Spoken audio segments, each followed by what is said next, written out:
This is Annie Vu.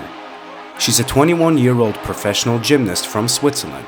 She started her journey at the age of 5 and went through development driven by hard work and dedication. She was accepted into the Regional Performance Center at the age of 7, where the most promising talents are training. With 14, she was accepted into the extended nationals roster, and in 2020, she made the biggest step of them all, becoming a part of the main nationals roster. With 4 European championships and 2 world championships under her belt, Annie has for sure made some interesting experiences in the world of artistic gymnastics, and I want to know about them. So welcome to the Mentis Bellum podcast. What's up, guys? Welcome to another episode of the Mentis Bellum podcast. Today I'm in Möckling in Switzerland, the headquarters of the Swiss gymnastics team, male and female. And my guest today is Annie Vu. We were both born and raised in Switzerland, and therefore we will speak in Swiss German.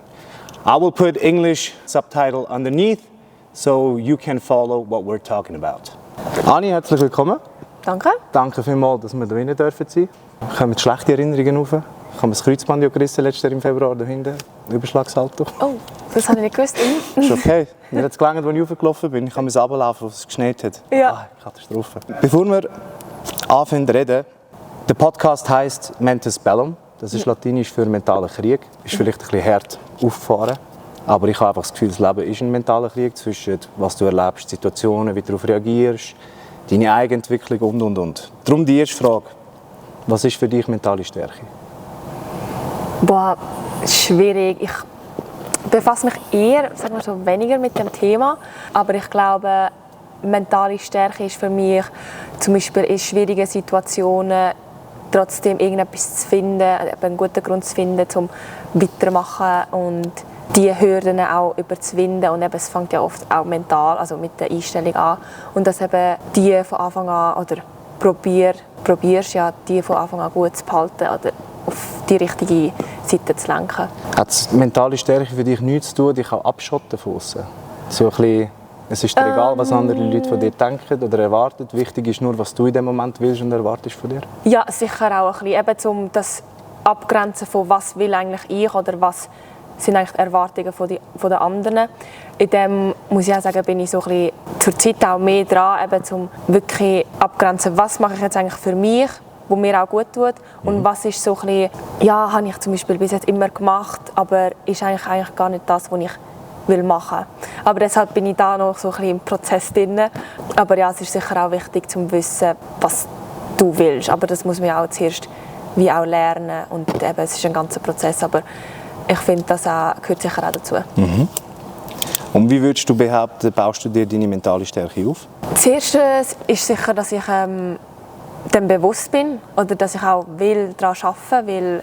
Ja, wenn du nicht weißt, an was arbeiten. Aber ich glaube, eben so mit dem Moment wirklich ein bisschen von außen probieren anzuschauen, wie ich in gewissen Situationen reagiert habe und was eigentlich so meine Erwartungen an mich sind und so ein bisschen eben mit Reflexion und vielleicht auch kleine Zielsetzungen, wie wirst du anders reagieren oder handeln, wie wirst du die Situation anders handeln. Ja, und so ein bisschen probieren, Schritt für Schritt an die mentale Stärke herzukommen. Gut. Glaubst du, im Generellen sind Menschen eher mental stark oder schwach? Wenn jetzt du die ganze Bevölkerung anschaust, was du mitbekommst, was du siehst, täglich, Social Media? Ja, schwierig zu sagen, aber ich glaube schon, dass ich von vielen Leuten lernen kann. Eben, was das angeht, auch in meinem Umfeld sind viel mehr, würde ich sagen, sich mehr bewusst eben so über mentale Stärken und auch so ein bisschen, was der Einfluss hat vom Mentalen. Deshalb in meinem Umfeld kann ich von mega vielen so viel lernen. Deshalb würde ich sagen, sind auch viele sehr mental stark und die meisten sind halt auch Sportlerinnen. Kann man das sagen? Das ist, glaube ich, ein bisschen der Vorteil, wenn du in dem drin bist. Okay. Genau. Ich würde dir eventuell, je nachdem wie du es aufnimmst, direktere Fragen stellen, unangenehme Fragen stellen. Wenn du an irgendeinem Punkt das Gefühl hast, du willst sie nicht beantworten, sagst du es einfach. Wir sind beide freiwillig da. Das zwingt dich niemand. Also wenn du nicht antworten willst, ist dir niemand böse. Dann, wenn du Gegenfragen haben, stell sie. Ja. Weil ich will nicht nur, dass es ein «Ich frage», du gibst Antwort, sondern es kann auch ein Dialog sein, ein Gespräch. Ja. Also du hast nicht das Gefühl, du bist nur da zum Antworten. Perfekt. Ist gut? Ja. Also, reden wir über deine Anfangszeit. Du sagst auf deiner Homepage, deine Mami hat dich mit 5 das erste Mal ins Kunstturnen geschickt. Hast dich die Mami jemals gefragt, wieso Kunstturnen nicht etwas anderes? So direkt? Nein, aber ich habe halt früher auch schon mit Muckiturnen angefangen. Und so Turnen generell hat mir am meisten Spass gemacht. Also auf dem Spielplatz, eben so an Geräten herumklettern. Und ja, ich glaube, ich habe immer so ein bisschen wie Zeichen gegeben, dass ich so lieber turnen, anstatt jetzt zum Beispiel Fußball spielen oder etwas anderes. Ja, aber ich weiss nicht so genau. Ich glaube, es ist auch das Einzige so ein bisschen in die Richtung, was es in unserer Umgebung gegeben hat. Aber ich bin mir jetzt auch nicht ganz sicher. Okay. Hast du es jemals bereut, dass du mit Kunstturnen angefangen hast? Nein, Nicht? das nicht. Okay. Weil, ja, wieso schon? Also jetzt, wo ich Ja, Jetzt, an dem wo ich da Punkt ist bin. klar. Weil, ich habe dir ja gesagt, ich habe mit ein paar Leuten über dich geredet. Und dann habe ich von jemandem gehört, ich sage dir dann nach dem Interview, Dani, die hat überhaupt keine Lust gehabt, als sie bei uns im Regionalverein war. Die hat gar nicht da sein, die hat immer heim wollen.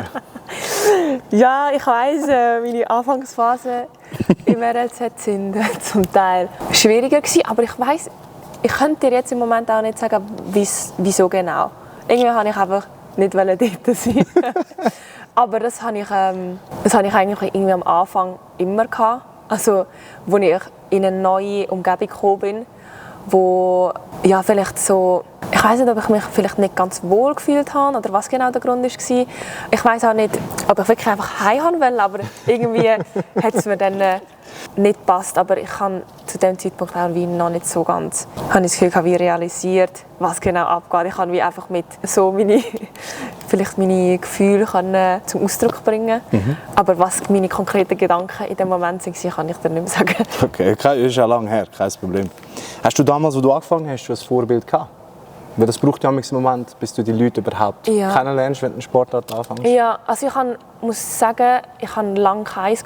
Ich glaube auch aus dem Grund, weil ich einfach geturnt habe, mehr aus Spass und einfach, weil ja, ich bin gerne im Verein gewesen, ich bin gerne ins Training gegangen und nachher so im Club sein und nicht wie, ich habe Kunstturnen gewählt, weil ich es im Fernsehen gesehen habe und ich wollte wie die grossen Turnerinnen irgendwie Olympiasiegerin werden. Also so ist wie nicht mein Prozess gewesen, wie ich zum Sport gekommen bin. Und deshalb hat es auch länger gebraucht, bis ich jetzt zum Beispiel Sportart im Fernsehen geschaut habe, weil es ja auch nicht so ein breiter Sport ist. Genau. Ja.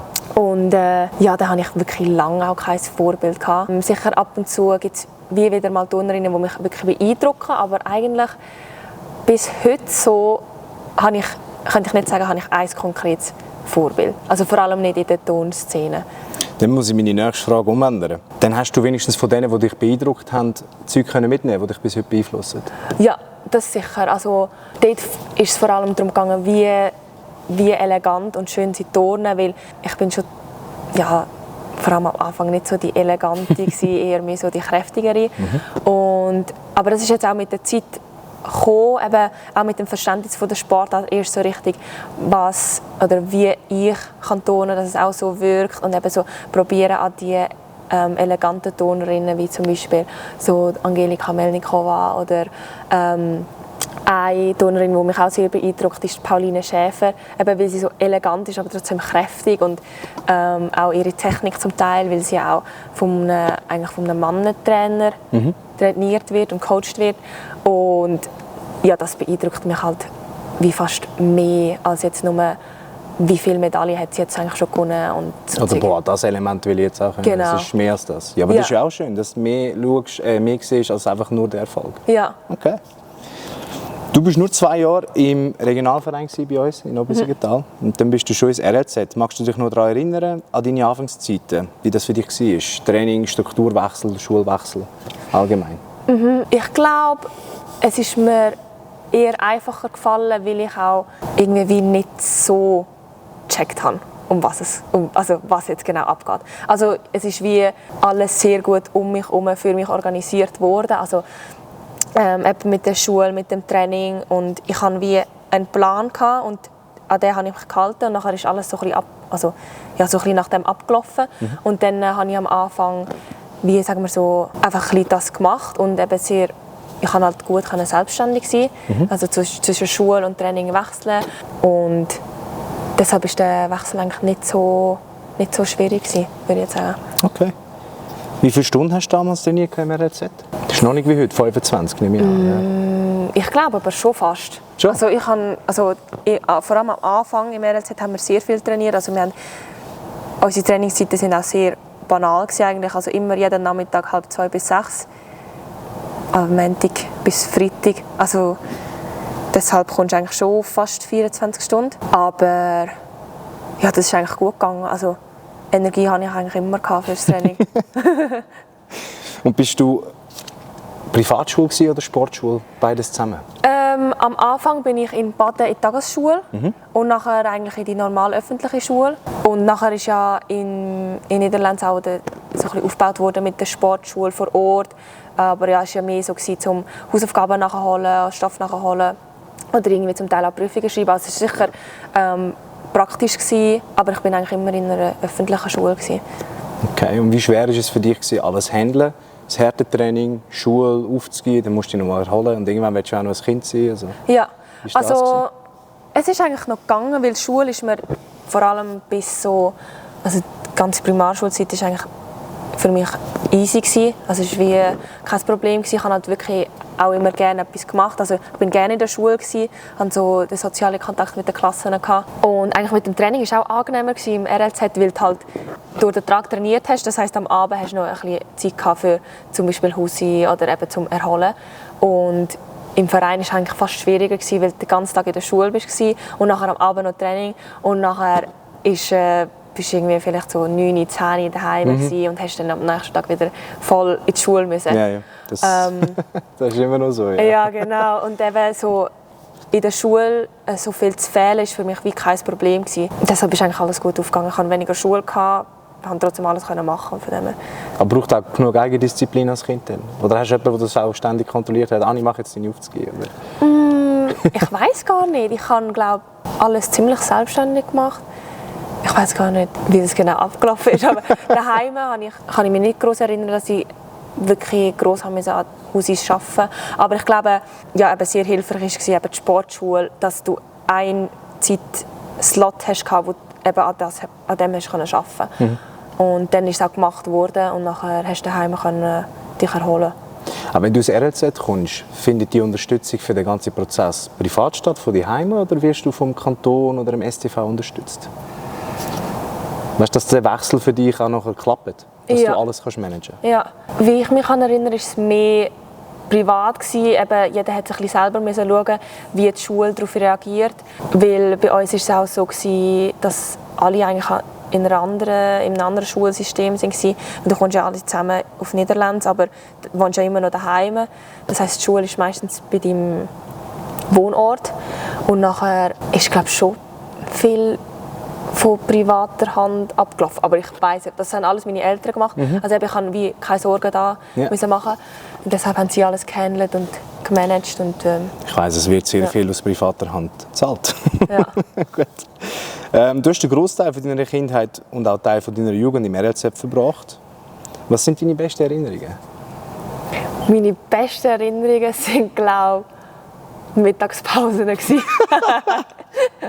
Okay. Das war wirklich voll lustig, weil eben, wir sind so die Sportklassen von den Buben und von den Mädchen haben auch zusammen Mittagspause gehabt. Nachher sind wir immer in der Halle, haben irgendetwas gespielt oder ja, haben keine Ahnung, also wirklich blöde Videos gemacht. Oder auch am coolsten war, als wir neue Bodenmusiken haben bekommen und Bodenchoreos, haben wir die eigentlich alle zusammen über den Mittag noch mal geübt und gegenseitig nachher gemacht und so. Und das ist eigentlich... Das ist, glaube ich, so ein Kunststunding mit den Frauen. Jede kennt die ganze Bodenchoreo von den anderen. Das ist bei uns der Wettkampf. Ich muss den Kindern sagen, hör jetzt auf, sitzen da, weil es einfach alles nebendran machen sind. Ja, ich glaube, das mit der Musik, das hilft halt schon. Nachher, wenn du so eine neue Choreo hast, dann ist es voll cool. Nachher fühlst du es auch. Und nachher, die anderen sind halt auch dabei beim ganzen Prozess. Und nachher finden sie irgendwie etwas cool. Und dann, ja, aber es ist heute noch so. Also, bei mir vielleicht ein bisschen mehr als bei anderen, aber ich tue gerne so neue Choreos machen und so. Okay, gut. Jetzt das Gegenteil, was ist die schlechteste? Oh, die schlechteste? Ich glaube, ein bisschen schwerer zu beantworten, oder? Ja. Aber ich glaube, eine der so schlimmsten Erinnerungen, die ich hatte, ist, eben, wir hatten einmal am Morgen Training gehabt, wir waren nicht viel gewesen, nur mit der Victoria dann. Und nachher habe ich im P2 eine halbe machen und ich habe es dann gar nicht gecheckt. Und ich habe gar keine Technik, nichts. Und nachher bin ich über den Holmen, also eine halbe über den Holmen gefallen, aber gar nicht auf die Seite gegangen. Also ich habe mein Gewicht nicht verlagert. Und nachher bin ich mit dem Kopf auf die Seite, auf das Metallding, wo die Weite verstellst, bin ich geknallt. Und nachher musste ich nähen. Und ja, das war das Schlimmste. Aber seitdem sind auch immer so blaue Matten auf dem Bar. Das ist wegen mir. Vorher sind die nicht dort. Scheiße, ja. Aber schlimm nachher, oder? Also ich musste einfach 5 Stich nähen. Ja, also ich glaube, mehr habe ich auch nicht gehabt. Okay, scheiße. Aber dort ja, ist schon wild gewesen. Also das glaube ich, ist eingebrannt. Aber kein Problem wegen dem heute Riesenhalben und so machen, ist nicht etwas, was dir in den Kopf kommt? Nein, das zum Glück gar nicht. Ich habe aber nachher auch, eben, das war eine der besten Erinnerungen, auch wirklich von Anfang an wieder alles gelernt mit meinem damaligen Trainer. Wirklich einfach von Basics angefangen und wirklich das Vertrauen aufbauen. Und das ist wirklich, ich glaube, einer der, sagen wir so, besten Prozesse, die ich auch gemacht habe, so, mit ihm und so. Okay. Ja. Und was war dein grösster Erfolg im RLZ? Es muss jetzt kein Medaillengewinn sein, es kann etwas Emotionales sein, irgendein Element, das du erlernt hast. Ja. Einfach, was war für dich persönlich der grösste? Oh, schon so spezifische Sachen kann ich mich fast nicht daran erinnern. Aber sicher eines der coolsten Events war, dass ich eben an die EOF gehen konnte, European Youth Olympic Festival. Und das war halt eigentlich der Abschluss von der Juniorenzeiten. Und ja, das war auch mein erster wirklich so grosser Anlass, wo so eigentlich die ganze Welt, ganz Europa so zusammengekommen und die Besten konnten dort dabei sein. Und ich glaube, ein anderer wäre die SMJ 2014, in P4. Dort hatte ich eine ganz schlimme Saison. Aber also die SMJ ist zwar auch nicht so gut gelaufen, weil ich 2 Stürze am Boden hatte. Aber ich bin dann das erste Mal an den Balken gestanden und dort war, glaube einer der besten Momente. Okay, schön. Eben, es muss ja nicht immer etwas sein, was du gönnst. Jetzt hast du sehr viele Stunden im RLZ verbracht. Wie war das Verhältnis zu den Trainern? Eigentlich immer gut. Ich würde jetzt sagen, ich hatte jetzt wie nicht die engste Beziehung mit meinen Trainern gehabt, aber ja, eigentlich immer sehr gut. Er kommt noch heute ab und zu bei uns daheim vorbei, also zum Essen oder Kaffee. Also von dem her ist eigentlich ein gutes Verhältnis. Okay. Wie hat sich das über die Jahre hinweg entwickelt? Jetzt, wo du gesagt hast, nicht das Engste, ist es jetzt immer noch so Trainer oder ist es jetzt eine engere Bindung als früher? Ich würde fast sagen, jetzt ist es ein bisschen enger. Vielleicht auch, weil ich ein bisschen besser ausdrücken kann, was ich zum Teil meine. Also ich kann wirklich sagen, so ein bisschen, was ich kann sagen und rede auch gerne mit ihm und so. Und früher war es mehr eben eigentlich nur der Trainer gewesen, also wo dir Korrekturen gibt und eben im Training so sehr präsent ist und weniger so ein bisschen außerhalb. Okay. Gibt es Sachen, die dich von damals bis heute ein bisschen negativ geprägt haben? Oder auch positiv? Wo du jetzt vom RLZ bis dahin mitgenommen hast? Klar, der turnerische Aspekt ist logisch, ich glaube, über den müssen wir nicht reden. Boah, schwierig, aber ich glaube, ich muss ein bisschen graben für das, aber ich glaube, etwas vom Besten, oder ja, so, was ich wirklich lernen im RLZ, ist, dass eigentlich jeden Tag von Neuem eigentlich bei Null anfangen. Ja. Auch zum Teil, wenn das Training nicht gut war, wenn ich zum Teil vielleicht einen Zusammenschuss kassiert habe oder so, ist am nächsten Tag wie alles wieder vergessen gewesen und wir schauen, was heute so eigentlich ein bisschen bringt. Also nicht nachtragende Atmosphäre. Genau. Gut, das ist wichtig. Genau. Hat man euch, das wäre jetzt vielleicht so eine Frage, hat man euch fair und als Individuen behandelt und sich jedem die Zeit gegeben, die er braucht hat, zum entwickeln? Oder ist einfach ein Pool aus die Talente, die wir so schnell wie möglich pushen? Nein, ich glaube, man hat sicher uns Zeit gegeben. Ich glaube, ich bin so ein bisschen das beste Beispiel dafür. Ich bin zwar eben immer in einer sehr starken Gruppe gewesen, aber auch immer ein Jahr, also ein P unten dran, also sozusagen ein Level unten dran. Und eben deshalb ist es eigentlich wie, hat er müssen zum Beispiel 2 Programme machen oder eben schauen, was ich kann ja nicht mit den anderen mitturnen, obwohl ich in der gleichen Gruppe war. Und deshalb dort war es schon sehr individuell, an was muss ich arbeiten, an was die anderen. Ja, das würde ich schon sagen. Es war nicht so, dass wir alle zusammen gepusht werden und einfach mehr, sondern einfach auch bei gewissen Elementen, also wem was besser passt. Also vor allem, wenn es dann darum geht, zum Flugelement lernen oder so, haben wir alle unterschiedliche gelernt und das ist dann am Schluss auch, hat für alle auch gepasst. Ist dir damals überhaupt bewusst gewesen, das hatte ich ja vorher schon ein bisschen gefragt, wie anders dein Leben überhaupt war? So verglichen zum normalen Kind, das geht in die Schule, dann macht es ein bisschen aufzugehen. Ja. Weil bei dir war es ja wirklich akademisch. Ja. Ist dir das aufgefallen? Es geht. Eigentlich eher weniger. Es war schon von früh auf ziemlich normal gewesen. Und in meinem Umfeld haben sie mir jetzt auch nicht das Gefühl gegeben, dass ich jetzt so anders sage. Okay. Also, ja gut, weißt du, ja, weil es ist ja ein Umfeld, das komplett normal ist. Ja, oder? aber auch zum Beispiel in der Schule. Also, vielleicht war es auch so, weil sie mich nicht gestört haben. Also, ich bin zum Teil zu einer Geburtstagsparty eingeladen, bin ich froh, bin ich dabei gewesen. Und dort ist es halt auch nicht darum gegangen, dass ich jetzt die Turnerin bin von der Gruppe, ja. sondern ich bin einfach auch Teil von ihnen gewesen. Das heisst, dann ist es normal gewesen, oder das, was uns verbunden hat, ist, dass ich auch in die Schule gehe. Und nachher, ja, habe ich halt ab und zu einfach gefehlt, aber es ist wie nicht so. Boah, die Anni ist voll die Profisportlerin Genau, und so. Okay. Genau. Deshalb, ich glaube, ist aus dem auch ein bisschen normaler gewesen. Okay. Ja. Wie sind für dich deine ersten Erfahrungen damals gewesen, an grossen Wettkämpfen teilnehmen? Ich habe, die erste, die ich gesehen habe, war Goms-la-Ville. Das war ja das erste Mal, wo du das Schweizer Dress angelegt hast. Und wo jetzt ist, glaube ich, 14., 15. November. Ja. Und du warst erst 12 gewesen. Ja. Wie ist das in dem Moment, wenn du das Schweizer Dress anlegst mit 12? Ich habe einfach das Gefühl, du bist gar nicht imstande zu realisieren, was gerade passiert. Ja, es ist, also sich etwas realisiert habe ich sicher. Das war mehr auch schon in der Vorbereitung, wo wir alle so eben die Schweizer Dress bekommen haben und in denen trainieren. Das ist halt schon cool und es hat mich auch immer sehr motiviert und es ist wie so gewesen, also ich habe mir wie fast weniger Sorgen gemacht im Training. Also es war wie so, ja okay, jetzt machen wir das einfach so, zack. Und der Wettkampf war schon auch cool gewesen. Eben so mit der Schweizer Flagge, die vor dir läuft und nachher. Ja, also man hat es schon realisiert. Aber das Verantwortungsbewusstsein in diesem Alter so, hey, ich repräsentiere jetzt das ganze Land. Ich glaube, das ist nicht so da wie jetzt. Ja, nein, das sicher nicht. Man ist einfach sehr stolz, dass man so das Wappen oder die Flagge kann tragen kann, aber man realisiert es nicht. Also es ist so, okay, es ist so cool, aber ja, niemals. Wie ist eigentlich, weißt du, was mich wundert? Du redest schon ein bisschen Englisch, oder? Aha. Französisch kannst du wahrscheinlich auch ein bisschen. Ein bisschen, ja. Wenn du jetzt an internationale Wettkämpfe gehst, nehme ich mal an, ist die Kommunikation nicht so schwer mit anderen Turnern. Ja.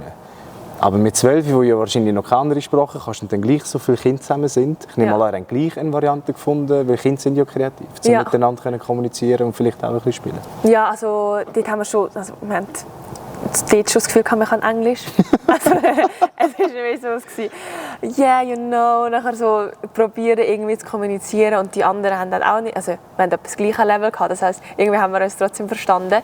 Ja, ich glaube, es ist, oder wir haben probiert, über Englisch auch zu kommunizieren. Ja. Aber ja, man muss auch sagen, wir haben das auch am wohlsten gefühlt, einfach unter uns. Also so ein bisschen, weil es war auch oft gewesen, dass andere vom RLZ, also von anderen RLZ sind gekommen und es war wie so ein bisschen, also wie ein Lager gewesen, weil wir uns auch nicht alltäglich sehen, also ja, die anderen nicht alltäglich sehen und so. Okay. Ist Goms-la-Ville nicht dein erster internationaler Wettkampf gewesen? Nein, das nicht. Das ist einfach bei dir auf der Homepage so drauf, weil es der erste war vom STV aus? Ja, genau. Weil vorher haben wir so Wettkämpfe gehabt, die einfach vom Aargauer Turnverband organisiert wurden.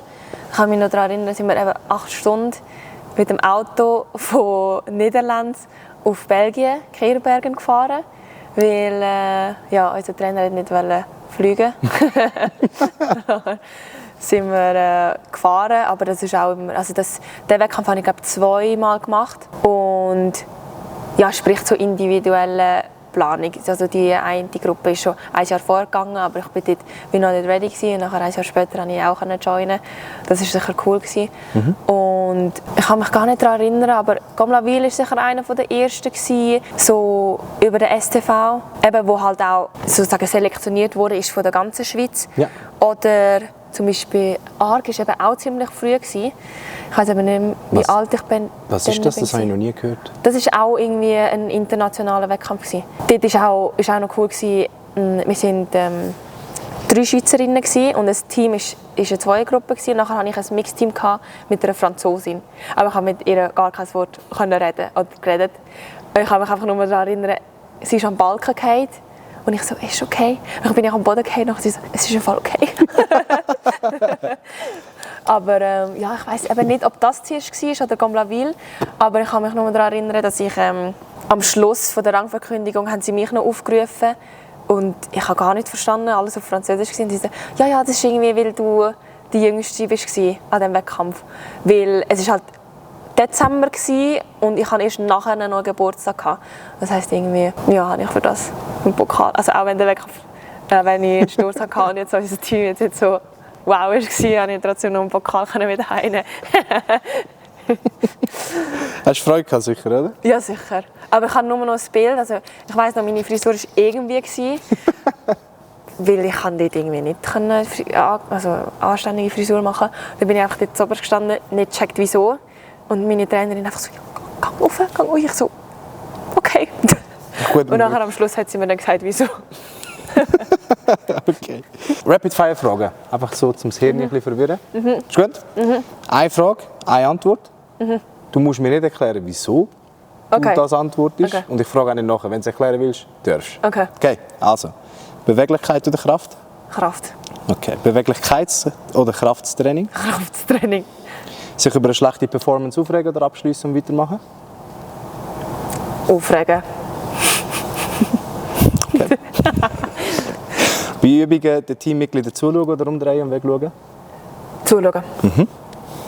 Lieber einen Wettkampf starten oder einen beenden? Beenden. Lieblingsgerät, um den Wettkampf zu beenden? Boden. Hassgerät, um den Wettkampf zu starten? Balken. Easy. Wenn du das Gerät aus dem Frauenkunstturnen entfernen könntest, wäre das welches? Balken sehr wahrscheinlich. Kann man genau vorstellen. Okay. Stufenbar oder Boden?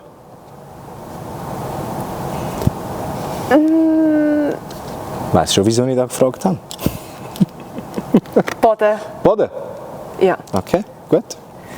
Europameisterschaft oder Weltmeisterschaft? Weltmeisterschaft. Okay. Einzel- oder Teamwettkampf? Teamwettkampf. Gut. Memorial Gander oder Swiss Cup? Swiss Cup. Bern oder Aargau? Aargau. Ah, okay, Aargau, nicht nein. schlecht. Gut. Aargau. Easy. Kommen wir zu deiner Erfahrung und Tätigkeit im Kunstturnen. Du schreibst auf deiner Homepage, Zitat, mit 14 schaffte ich den Sprung nach Macklingen, wo ich vorerst ins erweiterte Nationalkader aufgenommen wurde. Zitat Ende. Also eben das Allererste. Ich habe es dir gesagt, bevor die Kamera gelaufen ist. Ich habe wirklich mit vielen Leuten über dich geredet. Weil es gibt auch viele Sachen, die erfährst du einfach so nicht. Und wenn ich dich ständig alles fragen würde, dann hätten wir ja die Hälfte vom Interview schon gemacht. Eins, was ich kann sagen, nicht jemand hat irgendetwas Negatives über dich gesagt. Nicht jemand. Und ich glaube, das sagt schon einiges über dich aus, ohne dich zu kennen. Okay. Was aber auch viele gesagt haben, war, Ani war am Anfang nie die Beste. Ani ist immer ein bisschen hinterhergehinkt. Ani ist immer vergessen worden. Aber jetzt ist auch über das, was alle gesagt haben, besonders einer, aber ich sage dir dann nachher, was es war. Ani hat es einfach immer wollen. Der Ani musste nie sagen, sie soll jetzt etwas machen. Ani hat sich in der Stille entwickelt, um es den anderen zu beweisen. Und die Ani ist ein Juwel. Sie hat so viel Energie, dass sie alle ansteckt damit. Oh. Was sagst du zu diesen Aussagen? Meinst du, das stimmt? Dass sie nachher hinken und dass du immer ein bisschen mehr machen musst? Ja. Totally. Ja, schon. Das ist sicher, also das ist eigentlich die ganze RLZ-Zeit so ein bisschen.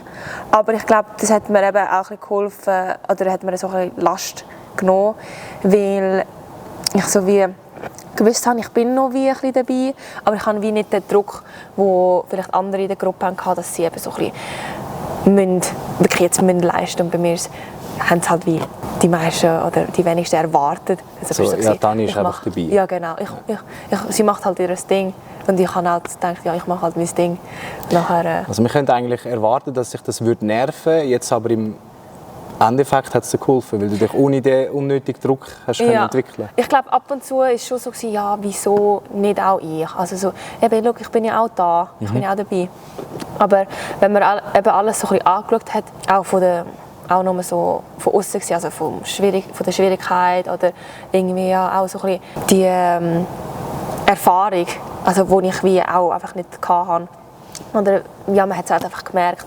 Und das ist einfach, jetzt gesehen, hat es schon gestummt, aber dann hat es mich sicher auch ab und zu mal genervt. Aber es war wie nie so schlimm gewesen, dass ich gedacht habe, nein, ich habe jetzt wirklich gar keine Lust mehr, ich mache das jetzt nicht mehr. Es war okay gewesen und nachher konnte ich eben ab und zu eben auch nur mit meinem Trainer fast privat trainieren und eben so unsere Sachen machen. Und ja, anstatt jetzt irgendwie Wettkampfstress haben oder irgendwie Druck oder andere Probleme, die dazukommen, wenn man halt so ein bisschen mehr im Rampenlicht steht. Dann verstimmst du schon unbemerkt von den anderen, hast du dich entwickelt und dann bist du plötzlich da gewesen. Ist auch geil, oder? Ja, das sicher. Ich habe auch gemerkt, das war so ein bisschen mein Motto gewesen. Also bis heute, wenn mich jemand fragt, habe ich auch, das hängt so ein bisschen in meinem Zimmer, so «Work hard in silence and let your success be the noise» oder so. Und das verkörper ich halt ein bisschen. Hast du mit 14 eigentlich schon damals aufziehen? Also wie müssen? Wie meinst du das? Weißt du, wo du dann nachher... Du bist ja mit 14 ins erweiterte Nationalkader genommen worden. Ja. Bist du dann noch in den Niederlanden geblieben oder hast du gleich schon rauf müssen? Ich durfte dürfen. Weil, sie haben mich es ist halt auch so gefragt, soll sie jetzt auf Macklingen kommen oder nicht? Hat sie noch ein Jahr in den Niederlanden geblieben oder nicht? Und eben mein damaliger Trainer hat gemeint, nein, wenn ihr sie jetzt nicht nehmt, wird sie sehr wahrscheinlich aufhören. Da hat er auch komplett recht, hätte sie wahrscheinlich auch gemacht. Ja. Einfach weil ich gewusst habe, ja okay, es hätte nicht sein sollen. Eben deshalb bin ich wie auf Macklingen aufgenommen worden. Das war im Sommer 2017 und nachher erst im Ende Jahr, wo die Jahresgespräche so ein bisschen waren, haben sie dann entschieden, dass ich nur im Erweiterten bin. Das heisst, ich bin eigentlich schon da gewesen und habe dann wie später erfahren, dass ich wie nicht ins Nationalkader gekommen bin. Das ist aber nicht die normale Reihenfolge, wie es eigentlich ablaufen würde. Du kommst schon nur rauf, wenn du direkt im Nationalkader bist. Dann zumal sicher nicht. Dann zumal war es, sobald du in Macklingen bist du auch in der Nazi. Ja, jetzt, heute ist es auch noch mal ein bisschen anders mit ganz anderen Kadereinteilungen und so. Aber dann war es schon für mich so ein bisschen wie ein Schock gewesen. Eben so, okay, jetzt bin ich einfach nur erweitert und so. Und sie haben auch gesagt, ja, wir sind jetzt nicht ganz sicher, ob du wirklich das Zeug hast. Also, wir wollen dir noch Zeit geben und wir wollen dir auch die Chance geben, um da zu sein. Ja, wir schauen, wie du dich entwickelst. Deshalb bin ich mit 14 auf Biel, Macklingen gezogen. Also dann bin ich noch in der Gastfamilie gewesen, also noch nicht in Macklingen selber. Ja. Und wie war die Umstellung von RZ auf Nazi-Kader, weg von daheim, relativ jung, in einem Alter, wo man behaupten darf, bist sicher noch nicht selbstständig? Ja, eigentlich easy. Also ich kann schon sagen, ich bin ziemlich selbstständig gewesen, eben habe wie gewusst, wo ich auch ohne Hilfe von meinen Eltern an gewisse Sachen komme, also Informationen oder Hilfe suchen. Das war für mich eigentlich nie ein Problem gewesen. Ja, ich glaube, ich konnte mich ziemlich schnell anpassen und zurechtfinden mit der Schule, mit der Gastfamilie, Training. Es ist ja eigentlich sind alles Sachen, die ich kenne und ich weiss auch, oder ich habe auch gewusst, was ich brauche, zum Beispiel wie viel Zeit, zum Beispiel vorplanen, wenn muss ich jetzt ablaufen oder so kleine Sachen, aber das ist eigentlich alles ohne Problem gegangen und deshalb ist eigentlich der Wechsel, sagen wir so, organisatorisch und so ein bisschen das Managen vor allem, das ist kein Problem gewesen. Aber es ist vielleicht mehr so ein bisschen, wie jetzt trainieren, weil es ist schon viel selbstständiger war als im RLZ. Und ich glaube, dort war so die grösste Schwierigkeit, so ein bisschen deinen Weg zu finden, so deine Ziele und nicht so ein bisschen, was dir so ein bisschen mehr vorgegeben wird, wie es früher so ein bisschen war. Ja.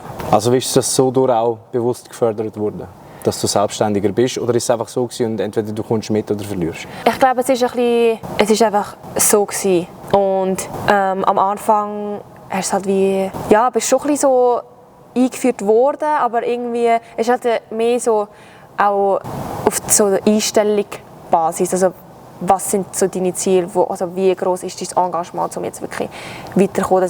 Es war viel weniger gewesen, dass dich da jemand gepusht hat, zum Beispiel vom Trainer aus, dass ich gesagt habe, ja nein, jetzt komm, mach nochmal oder so. Es ist viel mehr halt eben, es musste von dir aus kommen. Ich glaube, für diesen Change habe ich so auch ein bisschen länger gebraucht. Nicht so, dass ich keine Lust hatte, um irgendwie zu trainieren, aber eben so ein bisschen von wo zum Beispiel das einmal mehr kommt, ist halt wie nicht vom Trainer gewesen, sondern mehr von dir selber. Also weißt du, was ich meine? Ja, ja, aber das ergibt ja auch Sinn, weil du musst es ja wählen. Genau. Du bist ja für dich selber da schlussendlich. Okay. 2019 hast du gerade 3 Highlights gehabt. Im März 2019 den DTP-Pokal in Stuttgart, April Europameisterschaft in Stettin, Polen und Oktober die WM in Stuttgart. Wie war es für dich gewesen, an so grossen Events mitmachen? Weißt du, wenn du jetzt vergleichst, wo du vorher warst bei den auch internationalen Wettkämpfen, aber niemals in diesem Rahmen? Das ist crazy gewesen. Also das Jahr war wirklich crazy gewesen. Also ich weiss noch, DTB bin ich so stolz gewesen, eben so mit der ganzen Mannschaft zu reisen. Eben der Wettkampf ist auch gut gegangen und es war so gewesen, ja, ich kann ihnen wirklich helfen und dann konnte ich so abliefern und das ist schon cool gewesen. Jetzt bei der EM ist es so ein bisschen mittelgut gegangen. Also Performance oder allgemein gefühlsmäßig? Vor allem Performance. Ich kann mich auch nicht mehr so gut an den Wettkampf erinnern. Verarbeitet und verdrängt? Ja, okay. Schon ein bisschen. Also apropos Aufregen und Verdrängen. Also am Anfang ist schon ziemlich starkes Aufregen, aber nachher ist auch ziemlich schnell ein Abhaken und weitermachen. Weil eben der Wettkampf ist in die Hose gegangen, aber ich habe eigentlich gewusst, eben, später hat es noch Sachen. Und eigentlich, was auch sehr eindrücklich ist bei so ganz grossen Anlässen, ist halt auch die ganze Vorbereitung mit den Qualis und nachher hast du halt meistens so einen Länderkampf vor der WM und nachher noch die WM selber. Also es ist wie, alles zusammen ist halt wie viel grösser als jetzt ein kleiner internationaler Wettkampf, den du im RLC gemacht hast. Und ich glaube, das ist halt schon auch cool gewesen. Aber du wirst selektioniert, nachher bist du wirklich Teil von dem Team, nachher machen wir so zusammen Wettkämpfe, nachher reisen wir her und es ist halt wie, jeder weiß schon ein bisschen, was der andere braucht, was so abgeht und nachher, ja, die WM war auch crazy gewesen, eben so in der Halle zu sein mit der Simone Biles oder so und also wirklich die Aura von ihnen, sie kommen rein und wir sind einfach dort gewesen. Also auch die Idol-Treffen, ja, gibt auch noch eine Energie ja, mehr, oder? Ja. Das war wirklich crazy gewesen. Und an der EM ist es wie nicht so präsent gewesen, weil erstens sind wir mega früh gewesen. Ich weiss noch, wir waren erste Subdivision gewesen, irgendwie am 10 Uhr Wettkampf und am 6 Uhr müssen wir aufstehen. Also auch noch nicht so ganz, glaube ich. Also dort gewesen. Ja, WM ist halt wirklich die ganze Welt. Also Europa kennst du ja immer so ein bisschen auch eben von den internationalen Wettkämpfen, die im gleichen Alter sind. Aber so, wenn so, sagen wir so exotische Länder wie zum Beispiel China, nachher Japan und Amerika und Brasilien, wenn die alle siehst, das ist schon wow. Und wie ist das Gefühl, wenn du vorgestellt wirst mit all diesen Leuten im Publikum? Das ist sicher auch eine andere Energie. Ich meine, der Swiss Cup ist ja schon extrem gefüllt und laut, aber ich glaube, an so einer WM ist es dann noch mal anders. Ja, die 2 Wettkämpfe sind fast nicht zum Vergleich, aber Stuttgart war halt auch mega cool gewesen. Es hat so eine riesige Leinwand hinten und nachher bist du jeder einzelne vorgestellt worden. Und eben, du hast im Fernsehen so, ja, ist schon noch cool. Aber wenn du dort stehst, es ist einfach, die ganze Halle ist vor dir, alles außenrum ist schwarz und du weißt eigentlich, das sind alles Leute und sie schauen eigentlich nur gerade dich an. Und das ist schon, ja, das ist crazy. Und Swiss Cup ist halt, ja, es ist kleiner, aber ich habe das Gefühl, das ist fast noch persönlicher. Also, als ich letztes Jahr noch turnen konnte, ist es, glaube ich, eine der besten Erinnerungen, die ich habe, weil es vielleicht so der Druck vom Wettkampf anders ist. Ja. Eben, dass es mehr so, ja, so ein bisschen Show eben mit dem Publikum und so. Das ist noch eine andere Liga. Also freust du dich in dem Fall, dass du jetzt in ein paar Tagen wieder gehen darfst? Safe. Gut. Ich freue mich auch, dass du noch einmal gehen darfst. Darf ich dich fragen, wie ist deine Nervosität an so Wettkämpfen? Bist du jetzt eine, die differenziert zwischen, blödes Beispiel, das ist jetzt ein SMM oder ein SMJ oder das ist jetzt ein EM, ein WM? Oder gehst du einfach her und sagst, weißt du was, scheißegal, was das Summe ist, das ist ein Wettkampf und fertig? So ein bisschen beides. Ich glaube, vor zum Beispiel der EM ist die Nervosität viel grösser. Also auch schon während der ganzen Vorbereitung ist es so, okay, du schaffst auf etwas Grösseres. Also es ist wichtig. Aha. Aber sobald ich ans Gerät gegangen, dann ist eigentlich, zum Beispiel eine SM und eine EM nicht vergleichen. Also kann ich wie Nicht unterscheiden. nicht unterscheiden, welche Übung jetzt. Sagen wir so, an der EM bin ich nicht so, nein, jetzt will ich so viel mehr, sondern es ist in jeder Übung einfach genau das Gleiche. Meine Ziele sind, das so zu machen wie im Training und ich die Sachen spüren, wo ich weiss, dass es nachher gut geht. Die Nervosität gerade vor der Übung, würde ich sagen, ist schon ein bisschen mehr an der EM. Aber wenn es dann darauf ankommt, kannst du abstellen und sagen, das ist jetzt das Gerät und fertig. Genau. Also, aber ist schon gut. Ich mache es aber nicht aktiv, sondern jetzt nur, wenn ich so überlege und reflektiere, wie es sich angefühlt hat, jetzt an der EM auf dem Balken gestanden oder an der SM, ist es genau gleich. Also sobald ich so einen Fuß drauf lege, ist es so, okay, spüren, das musst du spüren, so und so musst du machen, dort einmal schnaufen und nachher gehen und so. Ja. Eine Frage, die mir jetzt einfach so in den Kopf kommt, ist, hörst du die Leute stehen oder stehen? Weißt du, irgendwie, nicht, oder hörst du das überhaupt? Oder kommt es darauf an, wem seine Stimme das ist? Ja, ich höre, zu dem gibt es eine gute Story, ich höre meine Mutter. Immer. Ich höre sie vor allem, wenn sie halt verschrickt, wenn ich zum Beispiel wackele oder so. Und nachher, das stört mich eher, eben zum Beispiel ich bin am Wackeln am Balken und nachher habe ich mich aber wieder gefangen und nachher ihre Reaktion kommt so 2 Sekunden zu spät und ich bin so, ey, ist alles wieder geklärt, weitermachen. Und dann habe ich auch, ich weiss noch, habe ich ein paar Mal sagen, ey, bitte, ich höre dich nämlich wirklich gut. Es hat sich auch verbessert, aber sonst höre ich es viel weniger am Wettkampf als zum Beispiel im Training. Im Training kann ich viel mehr, wenn mir jemand etwas zuruft oder irgendwie eine Korrektur gibt, kann ich es viel besser hören, als wenn am Wettkampf. Also du hörst jetzt zum Beispiel Nanina oder so nicht am Wettkampf, alle Jani, das nicht wirklich? Am Anfang schon, vor der Übung schon, aber während eigentlich okay. nicht. Gut. Also nach deiner Performance 2019 an der EM und WM bist du dann 2020 definitiv aufgenommen worden ins Nazi-Kader. Wie lange hat die mentale Befriedigung angehalten? Oder hast du gesagt, okay, jetzt erst recht, jetzt muss ich erst recht etwas leisten? Es war nicht so, okay, jetzt muss ich erst recht etwas leisten, sondern so, jetzt will ich erst recht etwas. Also zusätzliche Motivation? Genau, das sicher, weil es ist, ich habe gesehen, was ich machen konnte ohne, sagen wir, doch, ich hatte die Unterstützung schon gehabt. Ich bin ja auch da gewesen und eigentlich hat mich nichts anderes verglichen zu den anderen Turnerinnen als der Status. Aber jetzt so, auch dann, wo er so nicht an mich geglaubt haben, habe ich das gemacht und jetzt werde ich es noch mehr, zeigen und so. Ja, es ist sicher zusätzliche Motivation gewesen. Und auch so ein bisschen Bestätigung und so ein bisschen Befriedigung, so endlich. Also bist du ein bisschen eine, ich muss mir ein bisschen anzweifeln, provoziert dich das? Um das Gegenteil zu beweisen? Schon ein bisschen. Zuerst rege ich mich, glaube mehr auf und das wirkt sich dann ein bisschen negativ aus. Aber nachher, wenn ich eben mich wieder gesammelt habe und es gibt bei mir immer in so Momenten so irgendeinen Klick, wo so bin, nein, warte, es bringt nichts, für was bin ich genau da? Nicht, um mich aufregen, sondern eben um etwas leisten. Und ich merke eben auch, dass mein Trainer die Technik jetzt zum Teil auch bei mir braucht, weil er es weiss. Ich hätte dich fast gefragt, wenn ich jetzt ein Trainer wäre, musst du dich ein bisschen provozieren. Ja. Das okay. Ja. Ja. Aber das Problem ist eben, manchmal kann ich wie nicht genug schnell switchen. Eben, dann brauche ich so ein paar Tage, wo ich wirklich so bin, nein, jetzt also wirklich, ich schieße mich komplett an und nachher, aber eben irgendwie meistens über eine Nacht ist es so, nein, okay, jetzt komme ich wieder her, ist wieder alles gut, ja, ich weiss, was ich machen muss, nachher, aber so ein bisschen das an mir zweifeln oder so ein bisschen aus meiner Komfortzone rausbringen, das wirkt eigentlich am besten, schlussendlich. Ja. Ja gut, es gibt ja auch viele, die zerbrechen dann, wenn du ständig aus der Komfortzone raus musst. Ja. Ja, aber es ist schön zu wissen, dass bei dir das Gegenteil ist. Ja. Da traust du ja auch eher dann, oder? Ja, das ist sicher so. Und ja, habe ich jetzt aber auch ein bisschen Zeit gebraucht, um das wie auch zu verstehen, eben, was dahinter ist. Und eben so mich zu verstehen, dass das eben wirkt. Also, und dann ist es auch nicht so schlimm. Weil sonst ist es immer so, also sorry, aber jetzt ist es so ein bisschen so, ja, ich weiß.